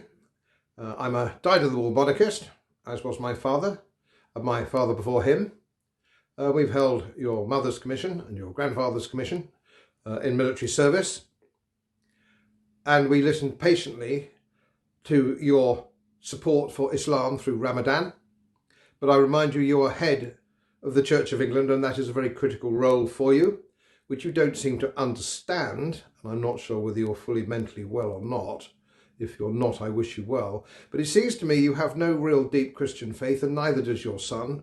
Presumably you had a hand of bringing him up. This is a very important constitutional role as a Christian. And it now seems you're not going to give an Easter message, which I think confirms what many of your subjects have believed for some time, that you have somehow embraced the Islam faith. And that's not a problem as far as I'm concerned. I'm a libertarian. You must embrace whatever faith you think appropriate, but not as king. Not as king. You must abdicate, and I would suggest similarly that your son must not take the throne, because it seems to me you do not understand what your role seriously is. You're one of the richest men in the world, and you have a reputation, I could possibly comment on it, of being one of the meanest. What I'm suggesting to you is that you abdicate and get gone. Get thee gone. You are of no use to this country whatsoever. You have failed in every conceivable way in your relatively short period of time on the throne. In the name of God, go. Godfrey Bloom there talking about why he believes that King Charles should indeed abdicate. We've got an update on the poll, I think, just before we talk to Godfrey, former MEP, of course. This is after Rachel's autobiography was passed to me. I've got it here. Somebody sent it to me over the weekend. There you go. Richard III, The King's Grave. It's her, isn't it? There's no question. Anyway, what would you call Rachel Reeves' autobiography? Rachel from accounts, winning at the moment, 55%. A horse, 9%. I'm an economist, get me out of here, 28%. That's coming up on the rails. Pardon me for making another horse joke. And Lego haircut, 8%. Brilliant. So do keep voting in that poll, please. Do keep getting in touch with your super chats as well. Let's say a very good morning, and for the first time, a welcome to Godfrey Bloom here on the Mike Graham Show. Godfrey, very good morning to you, sir. Morning. Good morning to you. Good to see you. Thank you very much indeed, and thanks for joining us over Easter weekend. Happy Easter to you, I should say, as well. Let's talk about King Charles, because quite a powerful message you put out there, saying that you believe that he should abdicate on the grounds that he's no longer fit for purpose. Yes, I say this with, great depression, really. As a monarchist, I've been a monarchist, as I said in my clip. I had the Queen's Commission. My father did, my grandfather did. So I come from a long line of monarchists. And in fact, you can trace my family back to sort of something like 300 years and holding militia commissions and so on and so forth. But he simply isn't up to the job, Mike. He's just not up to the job. He is his primary, or one of his primary roles, one might argue his totally primary role, is to be defender of the faith. He's head of the Church of England, and he's betrayed that completely and totally. He doesn't seem to be interested. Neither does his son. His son is a self-confessed agnostic. And the constitutional role of the Church of England, of course, is very great, as you know, and your viewers will know. It's a very important part of kingship. And all we ever hear him say is praising what a wonderful faith the Muslims are, and rather Islam is, and leaving alone his primary role, which is the Christian faith. It's also guilt by omission. It's guilt by omission, Mike, in my view. It's what he doesn't say. He never sticks up for the persecution of Christians within the Commonwealth. So we have this situation constantly in Nigeria of Christians being massacred. The Indian subcontinent rather less so, but it's still there. He never seems to talk about these matters, and that is part of what he should do. And the other thing he should do is he should be looking at, I would argue, he has not mentioned the invasion, the immigration invasion, both legal and illegal, of our island, which some might argue has now gone so far that it's irredeemable. There's nothing we can do. And we mustn't assume that he has no role to play in this. He does. He is a constitutional monarch. I understand that. We all understand that. That does not mean he should be silent on the great issues of the day. And one of the great issues of the day is mass immigration. And we now have the extraordinary situation where we have more Muslims in the country, in the United Kingdom, than there are Welshmen, the whole Principality of Wales. This and the last government were just as bad, has got totally out of control, and I really don't know how we can rescue the situation. And he says nothing. He says nothing. And he's also part of this kind of obsession, it seems to me, that an awful lot of people suffer with, as does Keir Starmer. Every time there's a Muslim festival of any kind, they have to celebrate it. You know, suddenly there are iftars going all over the place. You know, I'd never seen an iftar in Westminster Hall before. Then there's one in Downing Street, number 10. Then there's a huge one in Trafalgar Square, run by Sadiq Khan. And, you know, then whenever anybody who happens to be Christian or happens to not particularly be comfortable with that makes a criticism of it, they get accused of racism, or they get accused of, you know, being anti-Muslim. They get accused, you know, where is Charles on any of that? Well, exactly. And we have let them build mosques, many mosques. There's no need for them to be praying in Trafalgar Square. They've got their own mosques. We've got our own Christian churches, and there's no need for this. This is a display of power. This is a provocative display of power, and they have no wish to integrate these people. Most of these people, not all, but most of these people have no wish to integrate. And if you look at things like Sharia law, they have their own legal system. They have their own cultural biases. For example, there are places now coming in where we can't walk our dogs because they don't like dogs. I don't give a shit, Mike. If they don't like dogs, why do they come to an island of dog lovers? They don't like a bacon sandwich. They don't like a pint at the local. They don't believe. They think the Married Women's Property Act of 1880 is positively appalling, letting the emancipation of women. Why do they come here if they don't like anything we do or any of our institutions? And incidentally, this isn't anything to do with race or colour. The Sikhs integrate perfectly well. They've got their own religion, their own thing. The Sikhs are an asset. Most of the Chinese in this country are an asset. And there are many, many Muslims who are an asset. But generally speaking, we cannot absorb these kind of numbers. And this is the problem. And this is where you get division. And not to mention, of course, the big problem, the elephant in the room, which is the crime statistics, particularly rape statistics. I gather last year, Mike, and you probably know better than me on these sort of statistics, but I think rape in Bournemouth went up 800% last year. Bournemouth, for God's sake, Bournemouth. And the king says nothing. He remains silent. He does. And in fact, what you'll more likely hear him saying is Happy Eid Mubarak, which is what he did this year, as he does quite often. But when you said his son, I presume you mean William, in terms of the.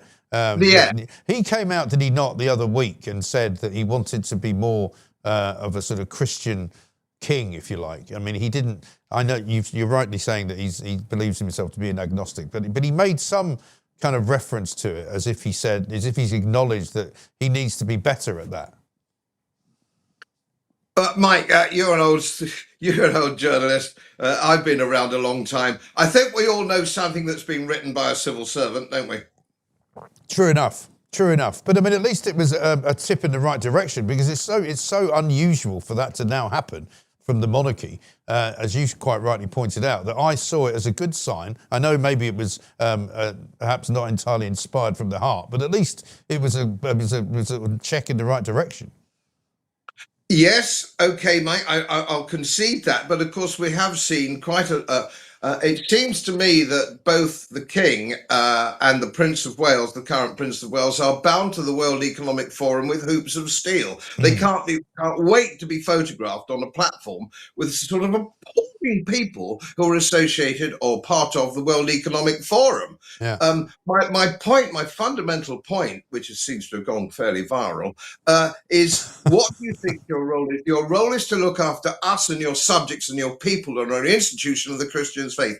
If you can't do that, and I'm a libertarian, Mike, I don't care what he believes, I don't care what his religion is, but he can't be king the way he's going on. He's just not standing up for us. He's abrogated his responsibility, and I think he really must go. And I'm not alone in that view. No, I know you're not. There are plenty of people as well who will say that they believe that he, at some point or other in recent years, has converted to Islam. Do you believe that? It's difficult not to believe it, Mike. Or he could just be mentally and emotionally at sea. Yeah. At sea. And maybe he's looking at other faiths or other denominations, I don't know. But in which case, he really should say so. Yeah. But as I say, the whole thing seems to be guilt on everything by omission. He has a very important constitutional role, which he's abrogated. And of course, we have a whole generation. I would argue now we have two generations who do not understand the British Constitution because we have not had traditional education. I include Lord Cameron in that. You will remember when he was in America about 4 years ago, as Foreign Secretary, might have been 3 years ago, and they wanted to discuss Magna Carta with him and these matters. On American television. And you will also know, as many of your viewers will know, there is a fair copy of Magna Carta in Washington, on the Hill. It's there in a glass case. I've seen it. I'm sure you've seen it too, and many others.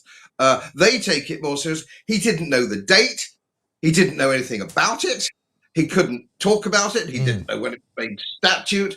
He didn't know the implications of law before that, the implications of common law, Anglo-Saxon, which is a couple of hundred years before 1215 and all that. The man, Eton and Oxford. Right. I've got a window cleaner who knows more than he does. I've got a window cleaner who knows more than he does. But this is the sickness, Godfrey, is it not, of modern Britain? That, the people who are now the managerial class, whether they be political references or whether they be civil servants or whether they be running the NHS, whatever the hell they're running, they've had decades now of being taught that everything British is somehow wrong, to be ashamed of, to be forgotten, to be put into the dustbin of history. Nobody's telling them that this stuff is important. It's down to guys like you and I to tell them it's important, by which time it's too late. That's right, and they interview young people of indigenous population, people who are born here, parents who were born here, who are ashamed of our history. Yeah. And when they talk about, let's just take one quick example, that's the Indian subcontinent. I have visited India on many occasions. If you are an Englishman, you are made very, very welcome indeed. People come up to you if you're in a bar or a club or wherever you may be, or a restaurant, whatever. People want to talk to you. Not necessarily much in Mumbai and places where people, but the smaller cities where they don't see so many Englishmen. But of course, what do they see? They don't see what our so-called left-wing elite see. They see the railway system which we built. You know, it's extraordinary, under unbelievable circumstances. The Ordnance Survey of the entire subcontinent, the architecture, the sanitation. It wasn't all bad. I'm not suggesting that the British Empire was all good. That would be ridiculous. Or any empire is all good, including the Roman Empire, etc., etc. But to pretend that we didn't bring good, and if you talk to American academics, they are so woefully ignorant of European history. It's embarrassing. They are embarrassingly bad. And then, of course, we get involved in these silly wars, which you were talking to your previous guest. You know, what they don't send to Persia is 2,500 years old. It's a very, very important dynastic kind of thing, and nobody allows for this. You've got to somehow diplomatically sit and see something from the other guy's point of view, or we are going to have perpetual wars, war after war after war, and it's the same old story, old men sending young men to war, getting killed, and it gets us nowhere. And spending everybody's money doing it as well, which is not very helpful at the moment at all. Godfrey, listen, great to talk to you. We could talk all day, but we're gonna stop now. But we'll get you back on soon. That was very, very, very engaging and enthralling, as I'm sure you don't need me to tell you. But thank you very much indeed, and enjoy the rest of the Easter weekend. We'll see you soon. And you. Thank you very much indeed. Godfrey Bloom, there, former UKIP MEP for Yorkshire and Humber. Economist and author as well, former City fund manager. He didn't pull any punches there, Will, does he? Well, sadly, I couldn't hear all of it, Mike. Yeah. But you know what? I think he's. I think that's one of the viewers put on the super chat. He's a true patriot, and I agreed. When I saw his statement come up on socials on the weekend, I thought I can't disagree with anything that he's saying here, and I do think. I think Queen Elizabeth hung on to her position really till her last dying breath because she knew what Prince Charles, or now King Charles, was going to turn out to be. I personally haven't seen anything that productive, and I'm a huge monarchist. You know, I strongly believe in the royal family, and I support the royal family, but now it's in the balance. Well, it is to abdicate, move to one side, let Prince William, or hopefully King William, come into position. I think him and Kate could do an excellent job, but this agnostic thing, that worries me. Because he's supposed to be the head of the Church of England. I mean, I'm like you. I mean, we grew up basically with the monarchy very much front and centre of what Britain was all about. In terms of Queen Elizabeth and exactly how everything happened with Diana, and you know, the story was on the front pages all the time. I mean, you've got front page pictures this morning of the Prince and Princess of Wales attending an Easter service in Windsor with their children. It's a nice enough picture, but I don't know why it's on the front page of the Times, really, because you kind of go, well, what's the point of that? Similarly, on the front of the Sun, Charlotte's Easter bonnet, and the pictures of the royals reunited without Andrew. See pages 8 and 9. What really ticks me off is he didn't do an Easter message. Nice looking pictures, but it's kind of, it's all a bit after the fact now, isn't it? It's a bit hello, isn't it? After the Lord Mayor's show, and you're kind of going, well, I'm not sure what the point is, really. I'll tell you one thing we should mention, which I don't know, we haven't mentioned so far, which is on the front page of the Daily Mail. If you've seen this, disturbing new pictures of Michael Jackson sparking a lawsuit. Right, now wait till you see these. Right, go on. I haven't seen these. I'm going to put them up here. Yeah. Right, disturbing pictures of Jacko that sense of new abuse claims. Look at those. For God's sake. It's with young children not wearing very many clothes. It's not good, is it? It's not a good disturbing new photos of Michael Jackson holding half-naked boys have sparked an explosive lawsuit from alleged young victims of the pop star. In one image obtained by the Daily Mail, 9-year-old Dominic Cascio looks deeply uncomfortable as he sits in Jackson's lap on a bed. That's that one there. Yeah. It's all a bit, I mean, with this and the Epstein files, I don't know, Mike, I'm beginning to lose faith in humanity. Not that I hadn't lost it already. Isn't it? It's pretty dreadful stuff. And now we've got a king who's unfortunately unable to he can do a king's speech every Christmas day, but he can't seem to be able to just send out a nice message and say Happy Easter to everybody from the head of your Church of England. Yes, that would be nice, wouldn't it? We're going to talk to Alan Duncan shortly about, interestingly enough, the new boss of Syria, came to visit Keir Starmer last week. Yeah. Have you seen the nice picture of him with 2 decapitated heads? Yeah, that's a nice one, isn't it? That's a nice one for the gallery, isn't it? Yeah, it's lovely, isn't it? Unfortunately, it was ever thus. I mean, he's met Donald Trump as well. Yeah. Which is, of course, not that surprising. And I thought maybe he'd only met him in Saudi Arabia, but he's also invited him to the White House as well. And he is, of course, the former head of Al Qaeda, a very bloodthirsty individual. He's now the president of Syria. There's sometimes a poacher turned gamekeeper kind of game. I mean, I know a little bit about Syria, ran a couple of interesting operations down there. It's one of those places which was such a mess. And certainly when Assad was in power, the Free Syrian Army were doing their thing. There was obviously al-Nusra Front. There was Al-Qaeda. It was such a smelting pot of disaster. Yeah. And it may be a little bit of this individual's obviously lining his pocket, and he wants to basically align himself with the Western powers, and the Western powers know. Nice picture of meeting King Charles. I know. Just the other day as well. Well, great. Thanks, King Charles. Yeah. Awesome. I mean, I can understand world leaders meeting him to try and keep the devil, better the devil you know than the one that you don't, but King Charles, what are you doing? Yes. Optics are not good. And why does he have to do that? Would be my question, Yeah, exactly. Hamish Falconer also put out a tweet. He's, of course, Lord Falconer's son, who happens to now be, I think, a Foreign Office minister. He met this guy, Al-Shara, his name is, who's got, believe it or not, an official Twitter account. Of course. Where he's got 439,000 followers. He doesn't follow anybody else. Interesting. I suppose I'm glad he doesn't follow me, because if he did, I'd start getting a bit worried. Well, if he starts following me, then I'm definitely worried. The official account of the president of the Syrian Arab Republic, Ahmed al-Shara. Yeah. Let's talk to Alan Duncan, who knows a thing or two about Syria, has been out there many times and has worked closely with some of the Kurdish groups there as well as others. Alan, very good morning to you. Hiya, Mike. Happy Easter to you. Happy Easter to you. Nice to see you. I saw some great pictures that you put up on your, or you had put up on your Twitter, but you shared with me a couple of weeks ago now of you in Syria with various different groups. Tell us a bit about that first of all. Kurdish groups, I think. Well, as you know, I've got a bit of a history. Before going on to the documentary side, interviewing ISIS and then dealing heavily with the Yazidi victims, one of whom we rescued from ISIS, I actually fought alongside the Kurds. So I fought alongside, against ISIS, that is, alongside a group who were from Rojhelat, Iran. So that's where I learned a little bit about Iran.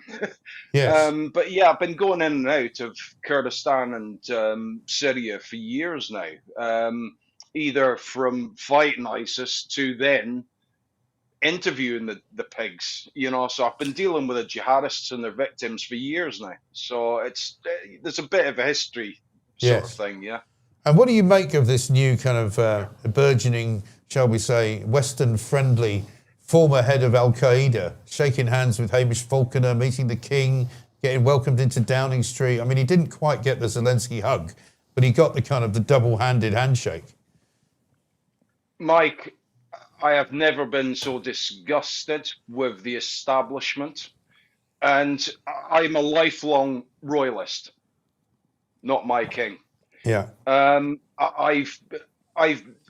don't know if you know, but I've actually interviewed 2 Yazidi victims who were held as slaves by ISIS. They were held by ISIS emirs, and they actually met Jolani because he called a meeting with ISIS emirs. Tell me something. Did Keir Starmer, did Faulkner, did the king ask Jolani about the still missing 2,600 Yazidi women and children held as slaves by ISIS, by Jolani's mates? Did they ask about that? I suspect the answer to that will probably be no. I wonder as well whether they asked him about the status of Shamima Begum, whether or not they asked about the refugee camps in northern Syria, and whether that's going to end up resulting in a load of people coming back to Britain. I wonder if they asked him about any of that. Right. Camp Al-Hol as you know, that was the first camp that they found Shamima Begum in. Now, I've spent countless trips going in and out of that camp, especially into the western section. That camp is now empty because Jolani's jihadis just released 24,000 plus ISIS, including 6,000 Western ISIS brides and the little cubs of the caliphate. And the Americans shipped roughly 5,000 male ISIS, including British ISIS, Syrian and Iraqi, to Iraqi prisons, because guess what? They realized that Jolani and his jihadists were keeping their promise to their ISIS mates and releasing them. As for Shamima Begum, she's a slight distraction. I'm going to put my bottom dollar. Part of Jolani's discussions this week was sneaking the rest of the British ISIS brides back into Britain. I'm going to put my bottom dollar. That was part of the discussions. Yeah. Shamima Begum, they're going to argue that in the court. But that's just a distraction. They're going to be sneaking the rest of them back to zero charges as they chase British veterans from Northern Ireland, from Iraq, from Afghanistan. From 1972, they're chasing British veterans for doing their job, whilst ISIS are getting sneaked back into Britain and treated better than any British veteran. Yeah. And the King, Charles, and Keir Starmer, what are they doing? They are legitimizing, they are saying to Islamic jihadists, right, we're going to reward you because in the end, you're going to win. Then we're going to just reward you. We're going to recognize you. Your jihad will win in the end. And it's all it's doing is empowering jihadists around the world because they now know in the long term, they'll win. Yeah. So these 24,000 or so that have been released up to now, where are they now then exactly? Do you know? Probably half of them are on probably bloody boats sitting in London, hotels at someone at the minute. Oh. Nobody knows. They were just released. Yeah. Literally released. There's videos all over the place, Mike, of Jolani's jihadists getting to the camp, and they're all. It was like the D-Day celebrations or something like that. It was unbelievable to see. But it wasn't unbelievable if you follow that side. We all knew it was coming. And now Britain has just given Jolani another £50 million on top of the 95 million. So he's actually paying the jihadists for releasing ISIS and for... You couldn't make this up. I know. It is extraordinary, isn't it? Absolutely incredible. And meanwhile, in Syria itself, I don't know when you were last there, but what are you hearing from what life is like on the ground there? Because the last time I saw anything going on in Syria, there were sort of marauding gangs of armed men going around shooting other people for no apparent reason. Well, in the last year, basically, you had roughly 1,400 Alawites murdered by Jolani's jihadists. You've just had a UN report. You've had a couple of reports coming out. They attacked the Druze, another minority. Roughly 1,700 were murdered by Jolani's jihadists. The Kurds obviously got attacked. I'm not too sure of the numbers. There was an ISIS suicide attack on a Christian church. There's been attacks on Christians. And even as we're speaking right now, actually, there's over the last couple of days, there's been protests outside the UAE embassy. And guess what you're seeing flying there? ISIS flags. They're protesting against the UAE because, as you know, the UAE is anti-Muslim Brotherhood. It's anti-jihadist. It's very, you know what I mean? And so there's these protests going on. And there's actual ISIS flags and calls as well, demonstrations calling for jihad against Israel. It's a ticking time bomb, an absolute ticking time bomb. Giuliani's very clever. He's played a good game. He's put a suit on, played a good game. But he'll never keep control of all the different jihadist groups under him. They've already tried to kill him. I know. And now he's getting 150 million odd quid from the UK government. Brilliant, isn't it? Absolutely marvellous. Yeah. Thank you very much indeed. Yeah. Alan, good to see you. Thanks very much indeed. Alan Duncan there reporting into us from what he knows about what's going on in Syria. Yeah. I mean, it's a bit of a worry, this, isn't it? It's a serious worry, yeah. I mean, Alan's absolutely right. I mean, he went into some great detail there of exactly what's going on. And the problem with Giuliani is, although it's better the devil that they know in terms of a figurehead in Syria that the US and the UK can actually deal with, Alan was absolutely on the money about the fact that he cannot control all the various different factions which are operating down there. And, you know, I was mentioning earlier about Al-Nusra Front. There are so many different factions of Islamic State as well, and Al-Qaeda. And one of the biggest concerns, we've seen this develop in Afghanistan, which is now the go-to place for training camps for terrorists, that the Taliban are facilitating. And we're still sending money to Afghanistan.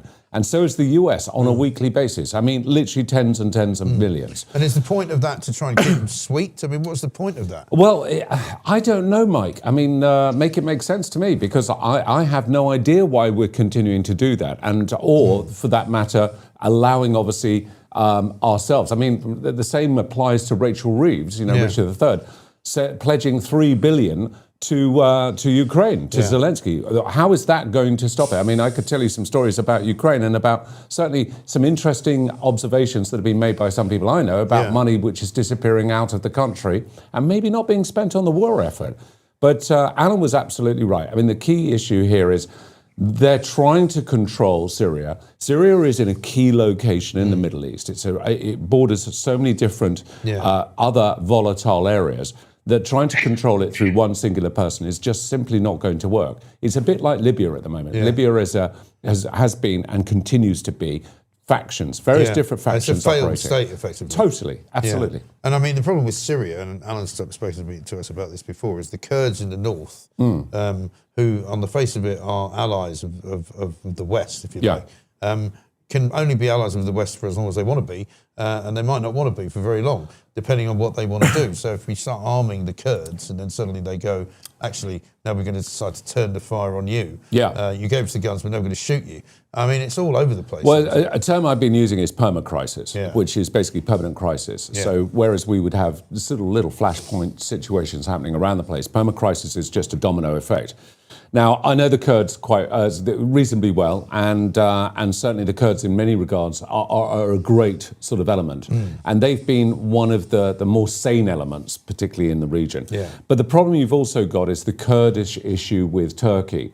Now, Turkey, we know, also has been aligned to Iran, and Erdogan has hardly been a great friend to the West. He's tried to play a careful and clever game. But Turkey was stopping the Kurds from escaping from southern Iraq, wasn't it? Because they were being persecuted, they were trying to get into Turkey, and the Turks wouldn't let them in. No, but also playing into the point that Alan Duncan made, which is a really key point, is that they are also controlling many of the refugee camps within which Shamima Begum is also located.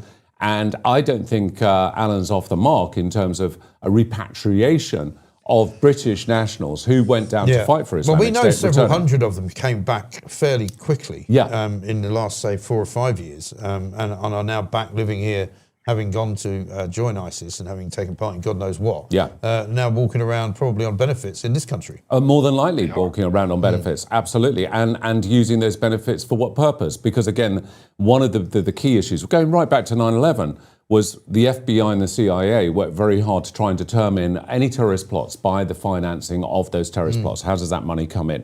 Now, one of the key issues, obviously, is if you're being paid benefits, you're getting free money. And we know there's a black economy of the muse, but, you know, many of the illegal immigrants being Uber drivers or delivery drivers, allegedly, that, you know, you've got this whole black economy. You've also got this hidden sort of cache of money, which could potentially be utilised for various terrorist plots. But we also know, and again, this is what I'm going to put on my Threat Watch thing later today, that Iran is also recruiting individuals, paying them. And this is an age-old game. A lot of the individuals that perpetrate some terrorist attacks aren't necessarily radical. They're literally motivated by money. Yeah.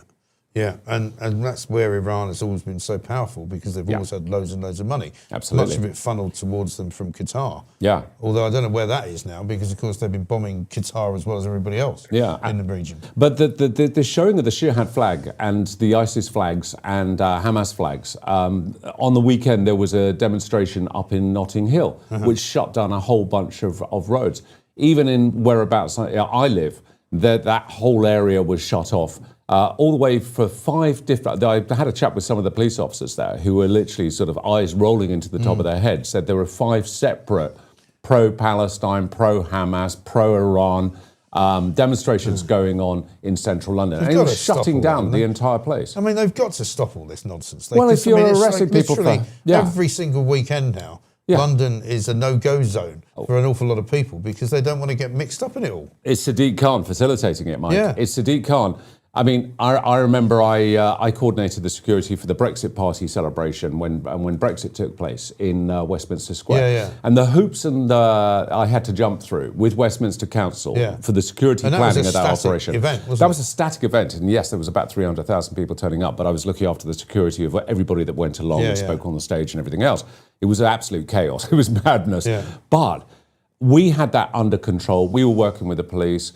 We were working with the council. How are these demonstrations for things which are diametrically opposed to our values here in the United Kingdom and are supporting prescribed terrorist groups being allowed to be carried out in our cities? I know. It doesn't make any sense. No. It makes absolutely no sense at all. Fascinating, however, though, about the background of it all, because it doesn't sound like it's getting any easier or better. And in fact, this is one of the things that you were saying earlier, is the fallout from these conflicts in the Middle East, is that what you'll get is just more and more people coming to Britain in the end. Absolutely extraordinary. This is, of course, the Mike Graham Show. We've got plenty of super chats coming in, so do keep them coming. We've got lots of other good stories to talk about. Richie and Rowe are going to join us in a little while. And then coming up, also, we're going to play you a little bit of a video of Meghan. We were talking about the royals earlier. Meghan and Harry, who are off to Australia, I think, soon. They've put out a video of their kids. Remember, they said they would never put out videos of their kids. Well, now they're doing it. Before that, though, at the weekend, it was the university boat race. Now, you might not care about the university boat race. I certainly don't. But a lot of people do. And it's now being taken over by the Times radio station and Channel 4. So it's no longer on the BBC. So this was the first year that it was on Channel 4. And they managed to hire a guy who, for some reason, didn't seem to know much about racing in boats. His name's Jamie Lang, right? He was the co-commentator, along with Claire Balding, who somehow managed to get herself in there. And this is what he did at the end of the race. Have a look. Oh, dear. So apparently Jamie Lang, I'd never heard of this guy, right? He's a Made in Chelsea character. He comes from apparently. Made in Chelsea. Yeah. He apparently also has a show on Radio 1, which figures, which, of course, I don't listen to at all. He has to read out the winning result of the boat race. There's only 2 contestants. It's pretty easy, isn't it? So it's pretty hard to get that wrong. Yeah. Right? Literally Oxford or Cambridge. He manages to get it wrong. How do you even get the job? I don't know, Mike. It's just extraordinary. And I read a critique of the whole shebang in Telegraph over the weekend. And apparently he was absolutely useless. Didn't know a thing about rowing. And I mean, as I say, maybe it's to get the younger viewer watching. Well, Mike. yeah, but what's the point of getting the younger viewer watching a guy who doesn't know what he's doing? It's kind of embarrassing. It's really embarrassing, and hopefully they'll see sense and never use him again. But I used to row when I was at school. We had a rowing teacher in my school who was in the British Olympic team in 1972. So we happened to go out to Putney and row. Pooch used to do the same. And whether you like it or not, it's quite an interesting event if you're into that sort of thing, and it's quite an athletic event.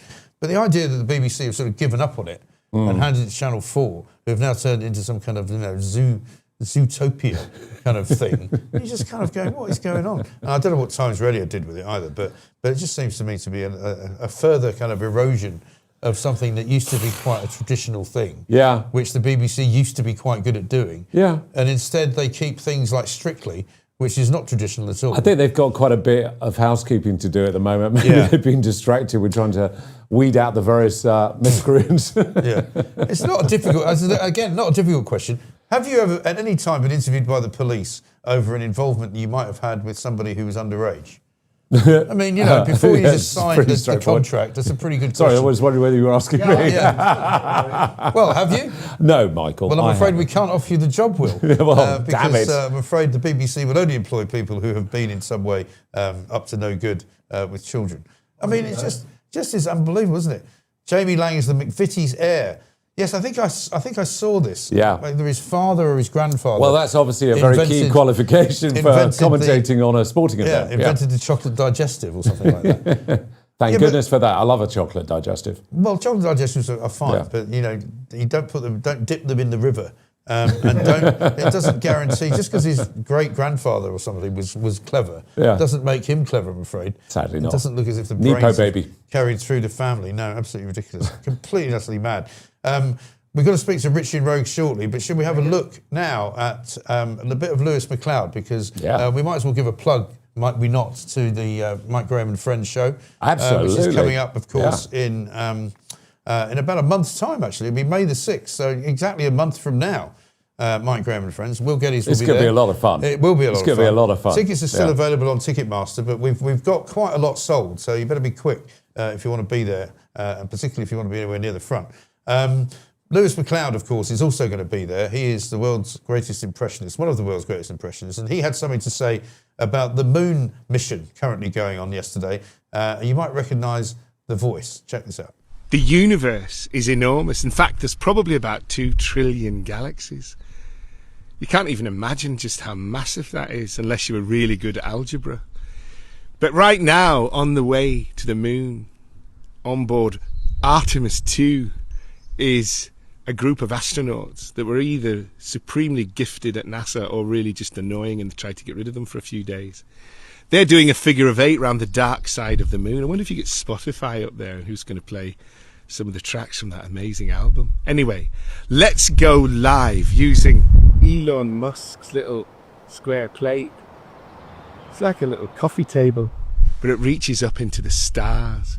Let's go and meet the astronauts of Artemis. Artemis astronauts, can you hear me?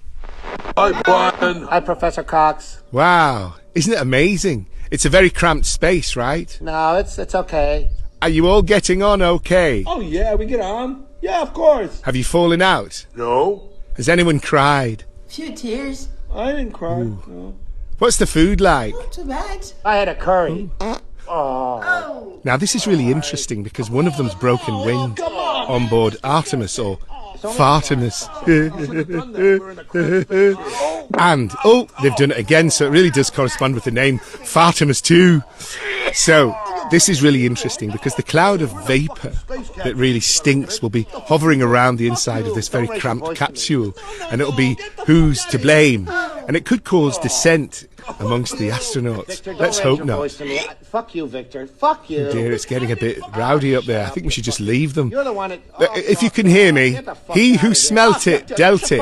I hope it's not a little cloud like an alien. It just attaches itself to somebody's face, and then an alien bursts out the tummy. That's a bit far-fetched and mental. But then, so space travel. Ooh. Lewis MacLeod, one of his many faces there, Brian Cox. He's absolutely brilliant. He does a fantastic. There's a fantastic thing that he does. We might try and get him to do it at the live show where he does a version of Robert De Niro, Al Pacino, and I think it's Martin Scorsese in a car wash. Oh, really? Where they're just talking to each other, and it's really funny, absolutely brilliant.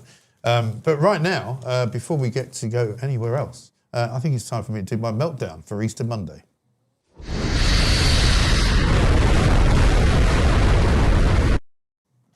And so here we are, Easter Monday, the first proper week of April, if you like. It is the 6th of April, and of course tomorrow is the 7th of April. And what we know about that is the date that the junior doctors have set for going on strike. That's right, because of course they've already been off since probably Wednesday of last week. Maundy Thursday, not much point in working because it's the day before Good Friday. Good Friday. No point in working as a bank holiday, and nobody goes into a hospital on a bank holiday, even if you're really, really sick. Easter Saturday, of course? Nah, don't think so. Got ADHD, mate. Don't work at the weekends. Easter Sunday? No, I'm afraid not. Can't make it. I'm at the boat race, to be honest. Monday, what about that? Any chance? No, it's another bank holiday, so, nobody's there. And what about tomorrow, Tuesday? Well, no, because the thing is we're going on strike. Now, I said last week that this strike that they're having is going to mean that they can have a minimum of 10 days off, possibly 2 weeks off, right? Which is exactly what's going to happen. And according to the Daily Mail today, striking doctors have been boasting about the fact that this latest walkout will give them 10 days off over Easter ahead of the strike, which is set to begin at 7 a.m. tomorrow. They've said the timing is very good for saving on childcare. These are all posts that have been made on social media. This is a chef's kiss after a 4-day bank holiday weekend, says one doctor. Another one said, I suspect the ability to have 10 days off will make the turnout quite high. These are people writing on something called Reddit. One user said it was good that trusts will have to pay higher locum rates for consultant cover. They also rejoiced that there was a greater chance the elective work will be cancelled. So here we have junior doctors happy that people are getting their operations cancelled. People that have probably been waiting for several months, if not years, to get something done, which might not be an emergency, but is certainly something they need. The strike is going to involve tens of thousands of resident doctors, as they call themselves. They call themselves junior doctors, and will last until next Monday, right? So that will mean they've been off since last Wednesday. So Thursday, Friday, Saturday, Sunday, Monday, Tuesday, Wednesday, Thursday, Friday, Saturday, Sunday, Monday. So it's not just 10 days, actually. It's more like 12 days off. It's effectively 2 weeks off, okay? Wes Streeting has accused them of inflicting misery on patients, disrupting efforts to fix the NHS. And, of course, all because they want more and more money. 26% of a pay rise on top of the 26% they've already had. Incredible. The Department of Health and Social Care has said that an offer of 1,000 extra training places will no longer be financially or operationally possible as a result. First-year junior doctors have seen their starting salaries rise from $25,000 to $40,000 in the past several years. So far, the BMA has rejected a pay deal that would have seen average doctors' salaries rise by another 5%. It's absolutely incredible that these people think that they can just walk out. All right? And Wes Streeting, of course, says that they're so hypocritical, these doctors, that they're also facing their own strike because staff employed by the British Medical Association are actually going on strike against the British Medical Association. Why? Because they're only being offered 2.75% of a pay rise by the junior doctors who want about 35% of a pay rise. Doesn't seem right to me, does it? Absolutely extraordinary. So, I'm going to say this. If they do not call off the strike, and there's still time, because it's only coming up to 9 o'clock right now, 8:57 to be precise on Easter Monday, they could still call off the strike. But of course, by now, it's too late to do anything about it. Because at the end of the day, the doctors who said they were going on strike will remain on strike. The operations that have been cancelled, and if you've had one cancelled, do let us know. The operations that have been cancelled can't suddenly be remade. So if you were supposed to have an operation on Tuesday or Wednesday or Thursday or Friday, you've probably already had a letter saying, I'm sorry, we can't do it. So even if they call off the strike, it's too bleeding late. The damage has already been done. So they should be ashamed of themselves. And if I was the health secretary, Wes Streeting, I would just tell them, thanks very much indeed, but you're not wanted anymore. We'd rather do without you than have you constantly going on strike, which is what they've been doing for the best part of the last 2 years. Just find some new doctors who don't mind working. That would be a start, wouldn't it? That's my meltdown.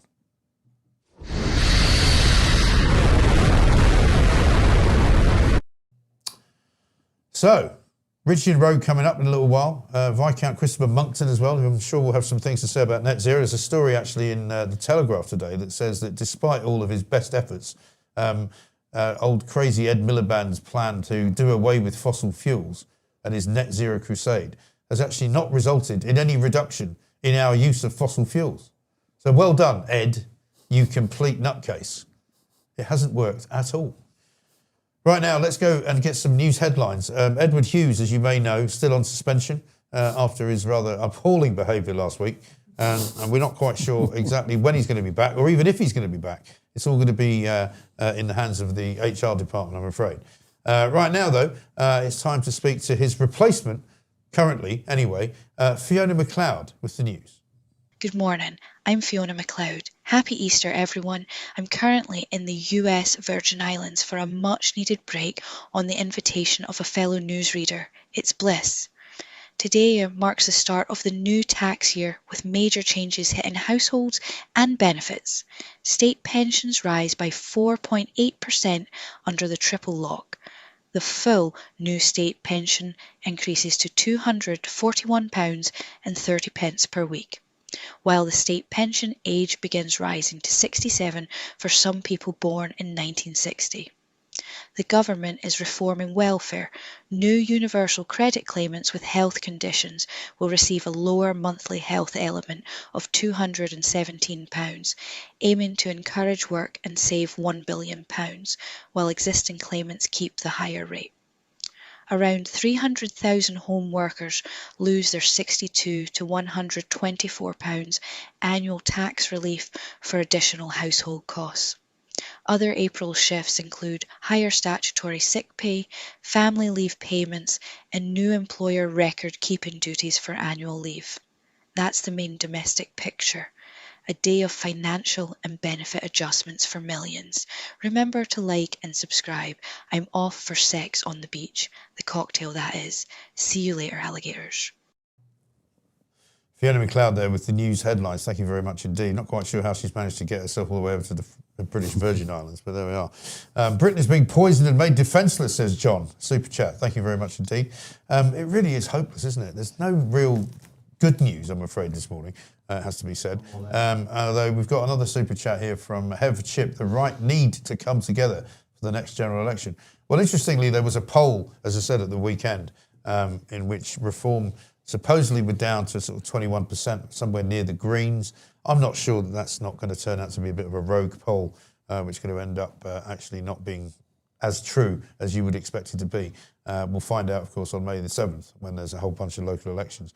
Our own poll today is about Rachel Reeves. We got a book sent in to us earlier on, and her autobiography, Richard III, The King's Grave, it's called. We wish she was in it. And according to the latest figures, what would you call Rachel Reeves' autobiography? Should it be Rachel from Accounts, a horse, I'm an economist, get me out of here, or a Lego haircut? And we've got 56% saying Rachel from Accounts, 26% I'm an economist, get me out of here. By coincidence, we've actually got another post bag of stuff to do here. And I've got this lovely picture of... Jingle. Eh? Oh, you've got a jingle. Oh, sorry. Yeah, do the jingle. Go for it. You've got mail. They love this, and they're just like making fun of me. It's disgraceful. Now, this you can see comes from there's this little kangaroo, which you can see there. There it is, because this has come from our friends down in South Australia, from Andrew and Sue in South Australia. This is a local wildlife thing that they've sent in. They've got a picture of a dog here, but this is the local wildlife. They've sent me a tea towel, which is rather nice, and it says here, designed in Australia for Wilmot Harvey. Nice. How about that? It's a pelican. You can never have enough tea towels. You know, isn't that nice? It's nice. We can use that here because we make quite a mess at times, don't we? We do. We do need one. It's those damn guests. It's not me that makes the mess. It's the damn guests. It's the people that come in, who then expect somebody else to clean it up. Anyway, that's that. Not me, though. You've got a couple of bits there. Yeah, I got some nice ones here. You got a lovely tie here, which has got sharks on it, from what I can tell. Okay. From Alistair McLeod. Okay. From the Clan McLeod. He's the guy that sent the herring for Ziggy, I think. And Ziggy did he? loves the herring. So, I'll tell you what, it's a nice tie, actually. I'd wear that. I'd wear that. Sharks. Nice message from Derek Wareham. Just a picture of a heron that pops in for lunch. Yeah. Great show to watch at night, as I'm one of the taxpayers. Thank you, Derek. That's nice. This one I particularly like. Why did you give me this one? Yeah, because I thought you'd recognise that. Yeah, I've seen a few of these. There we go. Show it that way. That's it. So it says, send me a free sticker now or the heron gets it. And there's a picture of... And there's a bumper sticker on the back of a bumper sticker. What looks like a pickup truck. Yeah, it does. Now, this one is from Lorna, who says, Mike, I was looking for something different to send you, so how extraordinary is this? A Clan Graham Clan pin badge. Nice. Which is nice. So it's a little lapel. I'm liking all these gifts, It's Mike. nice, isn't it? Yeah. And apparently the Graham clan pin badge is designed with a falcon attacking a heron. Really? Yeah. How coincidental is that? So I don't know if you can There you see go. that. But there's like a Nice. falcon attacking a heron. How about that? That is that's a bit nice. We should be wearing that one. Yeah, I might have to wear that one. Nice one. Thank you very much indeed. Let's see what else we got here. Another congrats here from somebody who I can't quite read the name. Can you make out my name? Let's have a look. Can you make that name out? That looks like no. No idea. Hard to say. Read it out anyway. It is. It's hi Mike Pooch and the gang. Congratulations on all your success so far, and here's to more going forward. Love the show. Love getting up in the morning, and it makes getting up in the morning worthwhile. Please, could you send me a bumper sticker? Best of wishes, intelligible. P.S. Star morale. Yes. Yeah. And here's somebody called Mr. Laysdown Lexdown on Sea, Kent, Bayview. Picture of a heron. There you go. Nice. Got a heron in the garden. That's a bit harsh, that. What's that? Comment. They'll be on eBay by lunchtime. Incorrect. That's absolutely not true. This from Jane and Dot, who say, could we please have one of your lovely Mike Graham Show bumper stickers? We watch your show every day. It's so refreshing to be able to laugh and get some common sense. I've included a lovely picture I found of a heron that seems to have your hairstyle. Keep up the good work. I'm looking forward to UK Live. It's a bit harsh. Yeah, actually, it's not far off, to be fair. Pretty good. Yeah. It sticks up a bit more than normal. And followers in the northeast of England, Mal and Christine, they've asked for 2 stickers. Greedy. Which they've got. We're nearly all out of them, by the way, now. Are you? So I need to get one, Mike. Actually. Well, I did have some in I the need to get studio, one. but they got thrown out, I think, by mistake. I'll wait at the back of the queue. You know, Okay. the Well, more maybe worthy recipients. Maybe here. we'll do some more, but I think we're literally down to the sort of the fumes of them, really. And I think that's... Well, you're telling me Iran's got more ballistic missiles than you have bumper stickers. Yes. That's not good. No, it's not That's good. not good, It's not a Mike. good thing, is it? And we got lots You need of to really replenish good. that supply. Here's one from Richard and Julie Reese. So sorry about the writing. I'm trying to break in a new pen.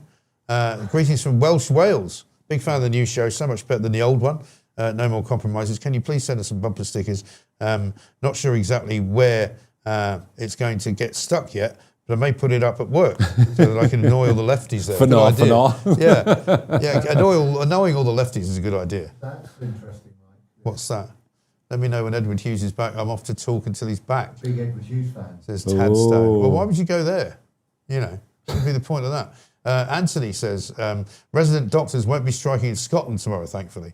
Yeah, because they've got a different system up there, haven't they? They have a different, I think they have a different BMA as well. But they shouldn't be striking anywhere, should they?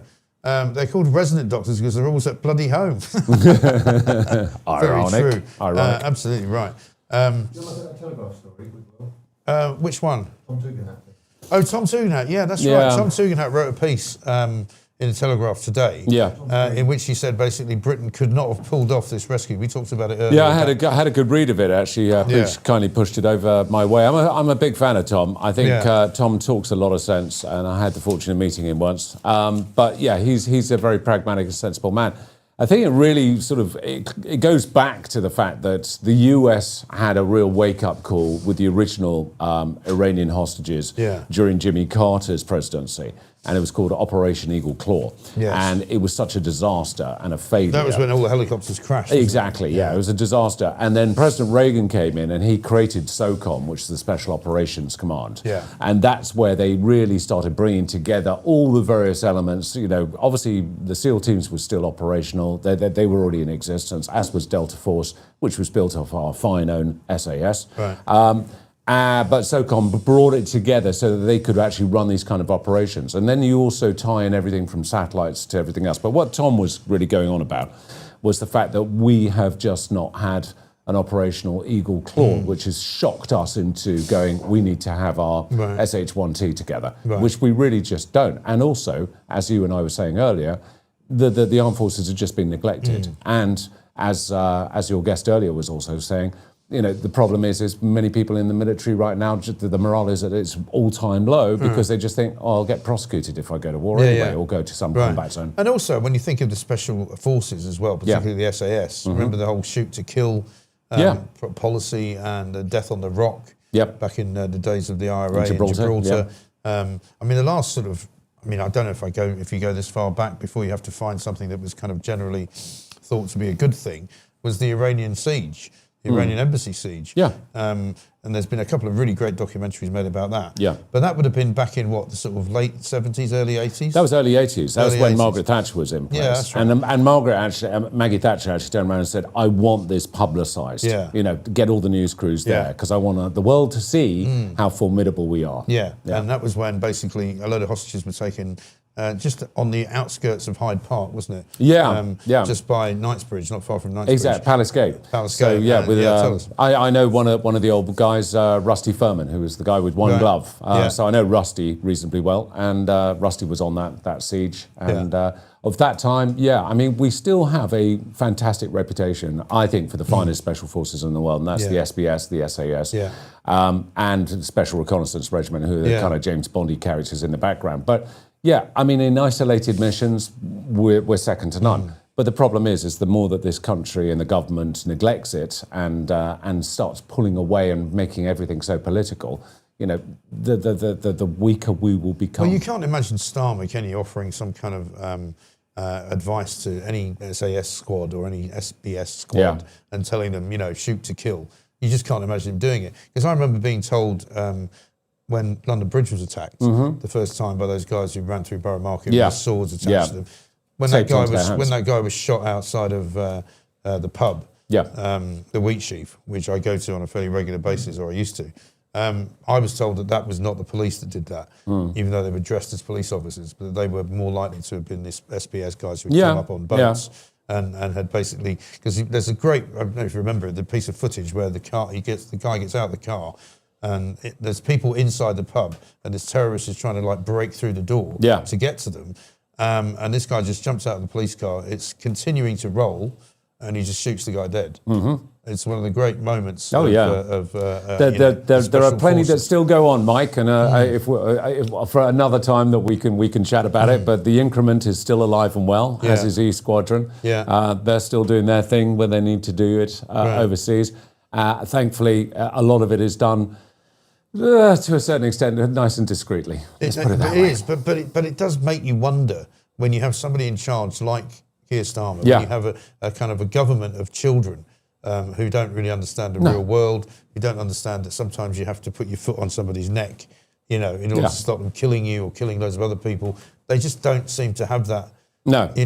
Armory in their kind of... they don't have the appetite for it, system. and that's the thing. You go back to people like Maggie, and I don't want to hark on about it, but you go back to people like Maggie, and Maggie had an appetite. When the Falklands were threatened by Argentina, she deployed troops down there straight away. There was no messing about. And I think we will pay the price down the line, particularly with Donald Trump, for not supporting him, particularly in providing air support and providing the staging posts and forming up positions. Because all of his attitude now towards the UK, which is not great, let's face it, whether it's to the politicians alone, we'll find out. But it was only a very small thing he was asking for. He wasn't asking for troops on the ground. He just wasn't asking for British through Scotland or planes to be involved. All he asked for was to use the bases, which we then said he couldn't do, which was such a stupid attitude. Well, it should be a standard Allied agreement that you facilitate. Right.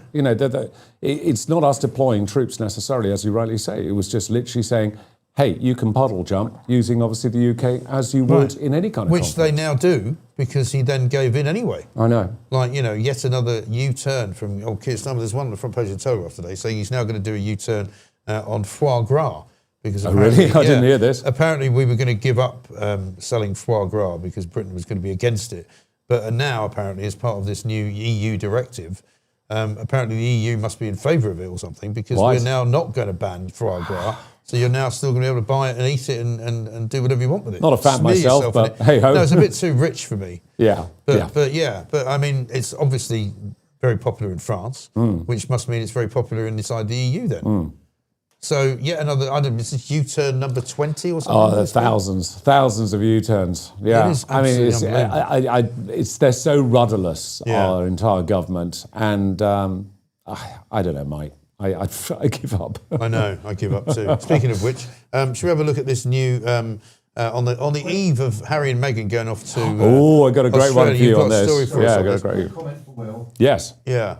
I like the chap currently speaking. He's sexy. Well, Laura Jane, you've got great taste. What can I say? Steady. Thank you. She might be talking about me, obviously. I mean, Oh, I yeah. don't know. I don't know why you would assume she's talking about you. Damn it, Mike. My ego crushed. No, not at all. So Harry and Meghan, right, who have studiously avoided using their children for any kind of publicity campaign because that would be wrong. The Worldwide Privacy Tour, and remember also, that? Yeah, the Worldwide, we want privacy. So this is put out by the Meghan and Harry household over the weekend, ahead of their trip to Australia, which Will's going to tell us a story about. And you might say they're disguising their kids, but they're still using them. Have a look.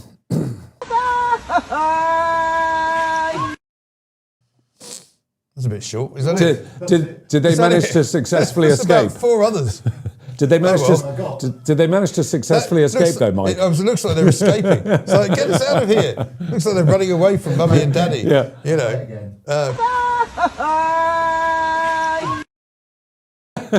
Unbelievable. So what have you got for us? As many of the viewers and listeners probably know, Meghan is doing this ultimate girls' weekend just outside Sydney at this. This is the wellness thing, isn't hotel, where it's going to be sound baths and yoga and goodness knows what. Sound baths? Sound baths, What's Mike. a sound bath? Sound bath is where someone bashes a gong right. and you absorb the sounds, mate. What? And you have a bath in the sound. And it will calm you and turn you into a gentler person. Have I got? Yeah, I can do it actually. Here we go. I can do this. Here we go. You're going to do the joke. Not quite This like kind that, of thing? but similar, I suppose. That's it. Excellent. We've got to start a band, I think. Are you feeling better? There you go. I don't. No. Brilliant. It's kind of jarring, but there you go. Sound bath. But a sound bath, yoga. What a load of old cobblers. I mean, Well, so exactly. Give it a name and put a price on it. And what was that? 200 quid probably. At least, yeah. It's a bit like that great Harry Enfield sketch. Do you remember when he ran those shops in Notting Hill and he'd charge extortionate amounts of money for various items, and all the Notting Hill mums would come in. One of the things I used to think was a great ruse, almost as good as inventing water to drink out of bottles you can charge people for, or indeed coming up with the wheelie bin idea, was the guy who went around in Scotland in particular, with a device that would scatter sort of teenagers and youths from gathering, right? Yeah. But you could only be heard. It's called the mosquito. Yeah, it could only be heard by the people younger, supposedly under 18, right? Yeah. And so he'd walk into these council chambers and he'd say, I've got this great invention for you, and it's basically going to disperse all teenagers from hanging around on street corners. And they'd go, great, what is it? And he'd go, well, it's a noise that emanates from this device that I've got. And he plays it and he goes, here it is. No one can hear it. And there's literally nothing there. So they're buying nothing, right? And he's going, well, he can't hear it because you're too old. But they do work, apparently. Shops were putting them outside. Yeah, but can you imagine if you were a smart guy? Yeah. You could go and sell this thing to anyone. Yeah. And go, and I'm sorry you can't hear it. We should have talked about this off air, mate. This could have been a great business idea. It's definitely there, and it's definitely going to work. And they're all buying it and going, oh, yeah, this is great. They can't hear anything. Anyway, let me tell you the quick story about Meghan, because I know you're short on time. Go on. So Meghan's got this event with her sound baths and her yoga and everything else, and you've got 2 types of tickets. You can buy the regular tickets, about 300 people are invited, or you can pay and that's about $1,700 or something. Or $1,700? Yeah, and then there's a £3,000 ticket, which gives you greater access to lovely Meghan. Anyway, what really tickled me in some ways, although I really feel for their security, because this is the kind of ultimate nightmare, is a number of trolls have basically said, we're going to infiltrate the weekend and cause chaos. And you can just where are they imagine. emanating from, these people? So this is all in Australia. No, but I mean, are they political? Are they? No, they just hate Meghan. Right. Yeah. So I think they just want to turn up and ruin it. It's a long list. I've had to manage similar situations for other clients where but they're usually stalkers and weirdos and that sort of thing. But these guys are deliberately wanting to try and infiltrate. And the hotel doing it in a main hotel where they're not shutting off the entire location, it's Right. going to be an absolute nightmare for Yeah, the because I'm security. told it's a relatively new resort which hasn't even properly opened yet. So they haven't really even had much practice at keeping it secure. And you can guarantee there's going to be lots of people who will book a hotel. The rooms are quite cheap, actually. Yeah. They're about $250, or relatively cheap, $250 to $300 quid Yeah. a night. You can imagine there's going to be a lot of people who would just book a room anyway. Yeah. They won't book for the seminar. Well, half of them will be journalists. And they'll try presumably. and get fussy. Yeah, exactly. I mean, because that's the kind of thing we used to have to do. You used to have to book into the hotel. I know. And then I you know. I've worked against you, Mob. Yes, I know. But we always get the picture in the end, even if it's only. Unless I was on that task. Unless you were on. Unless well, it's my teams. But yeah, I mean, it is extraordinary, isn't it? That they're going all that way. And presumably they're getting paid well for it. Yeah. Because as I was saying to somebody, I think I reckon about 200 grand she'll probably get for it. They're getting some kind of appearance money because it's promoting the wellness retreat, which so far hasn't really been doing any business because it's only just opened. No, I mean, it's basically launched the hotel. They're probably getting a load of freebies. They're trying to get the hotel sort of profile up. And Meghan's probably going to make a few $100, which, to be honest, I mean, the cost of the security on that ain't going to be cheap, Mike. And Certainly what's the won't rule? be cheap now. Because there was some suggestion they might get Home Office security because it's a sort of Commonwealth country. No. But we won't be paying for it, will we? No, we won't be paying for it, and I doubt Albanese and his government will facilitate it.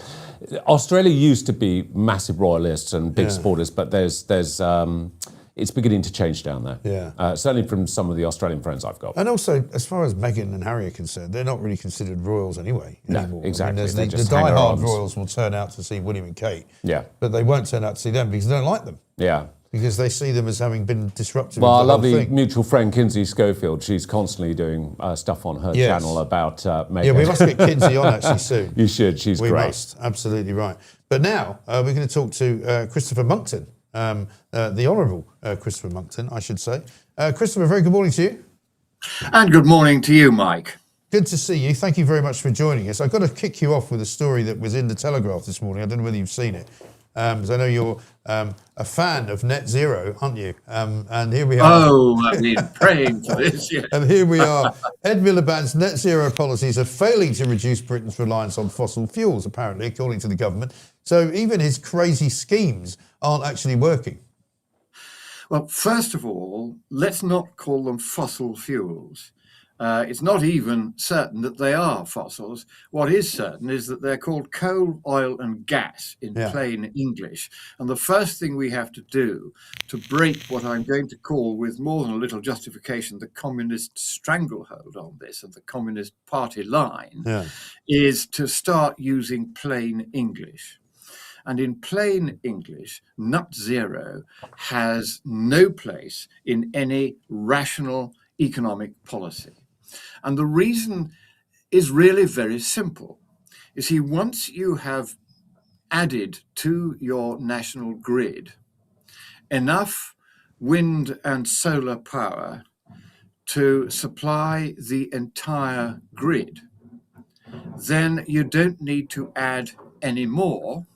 And get this, there is already 53% more wind and solar power in nameplate capacity attached to the grid than we need. So we've got 153% of the power that the entire grid needs can be supplied by wind and solar if the sun is shining and the wind is blowing. Adding any more vastly increases the cost of electricity, because instead of allowing a free market, the communists who have rigged the market in energy and thereby making it as incompetent and badly managed as everything else that communists touch, what this does is it makes it cripplingly expensive and inefficient, because you take away the price signals, which are an essential element in the free market. If you want to have a rational energy policy, people should be competing to supply electricity. We should have coal-fired power, though we've just last year closed down the last coal-fired power station, which was at Ratcliffe-on-Soar, and we should be opening plenty of those, plenty of gas-fired power stations, and plenty of nuclear-fired power stations, but don't let the government near that process, because you look at the ludicrous Chinese power station that they're building at Hinkley C, which is many years late and many, many times over budget. So we don't want that. People should be made to compete and to know, as the Chinese obviously didn't know, which is that they must provide value and not expect the government to subsidize them. If we ran electricity that way, then the price of electricity in this country would be much the same as it is in China, Russia, India, Pakistan, the 4 largest communist-led or communist-influenced countries in the world, all of which are paying lip service only to net zero and are busy building more and more coal-fired power stations as we speak. So we not only destroy our internal economy by making electricity 6 or 7 times more expensive than it would be in a free market with none of this wind and solar nonsense, all of which is essentially surplus to the requirements of the grid. But we also destroy our international competitiveness.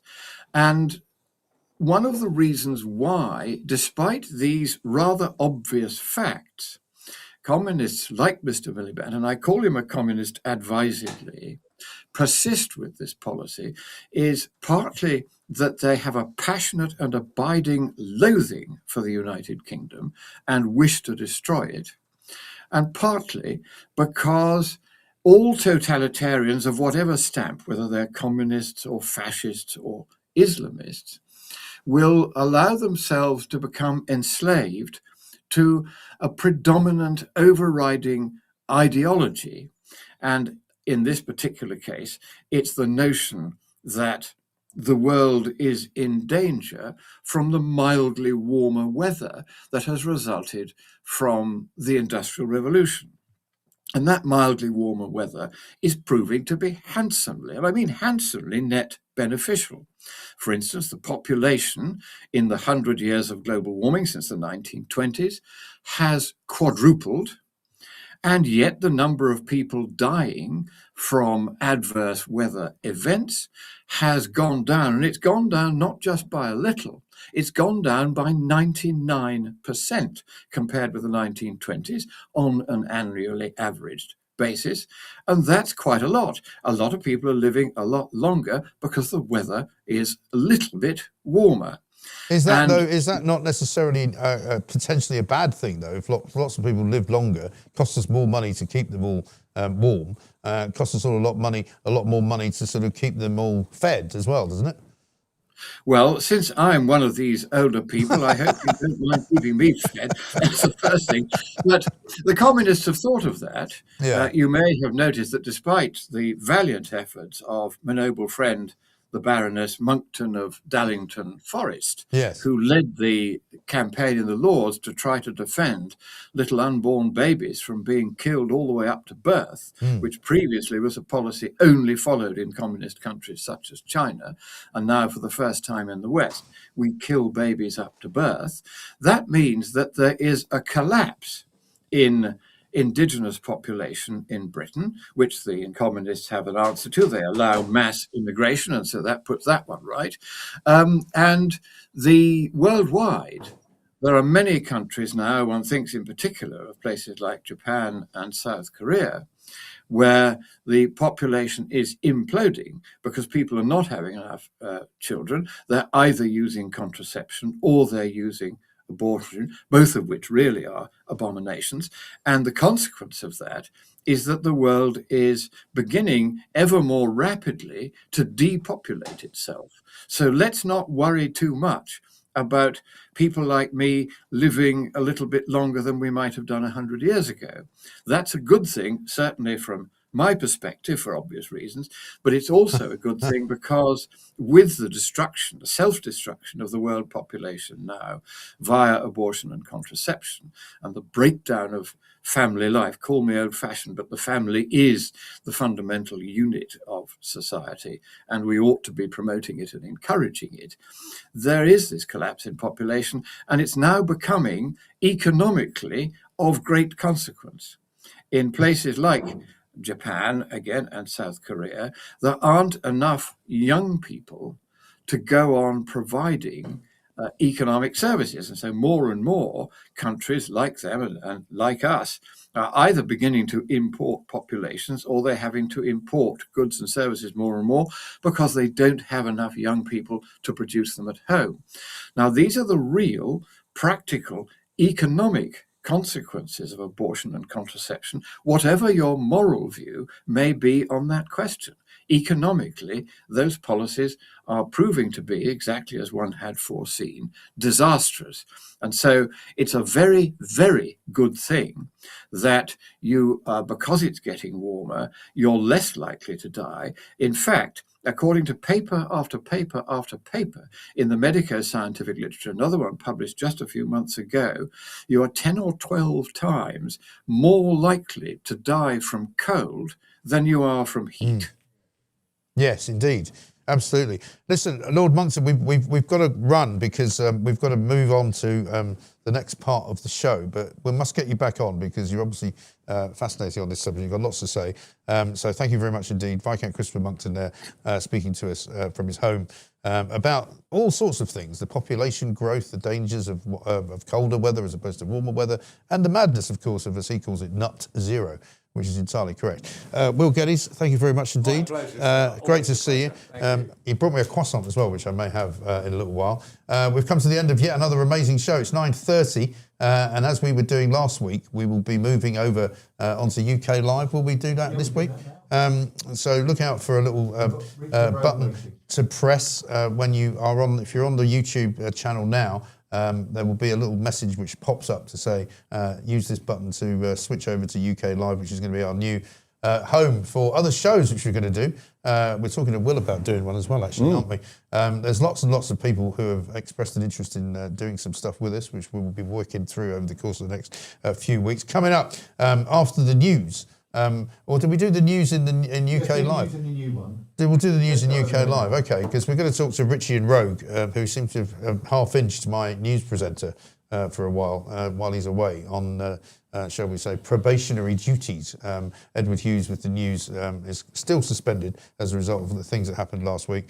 We'll be moving over, as I say, to UK Live very, very shortly. Thank you to all of you for listening and watching. Thank you to all of you for being guests on the show as well this Easter Monday. We'll be back with the news on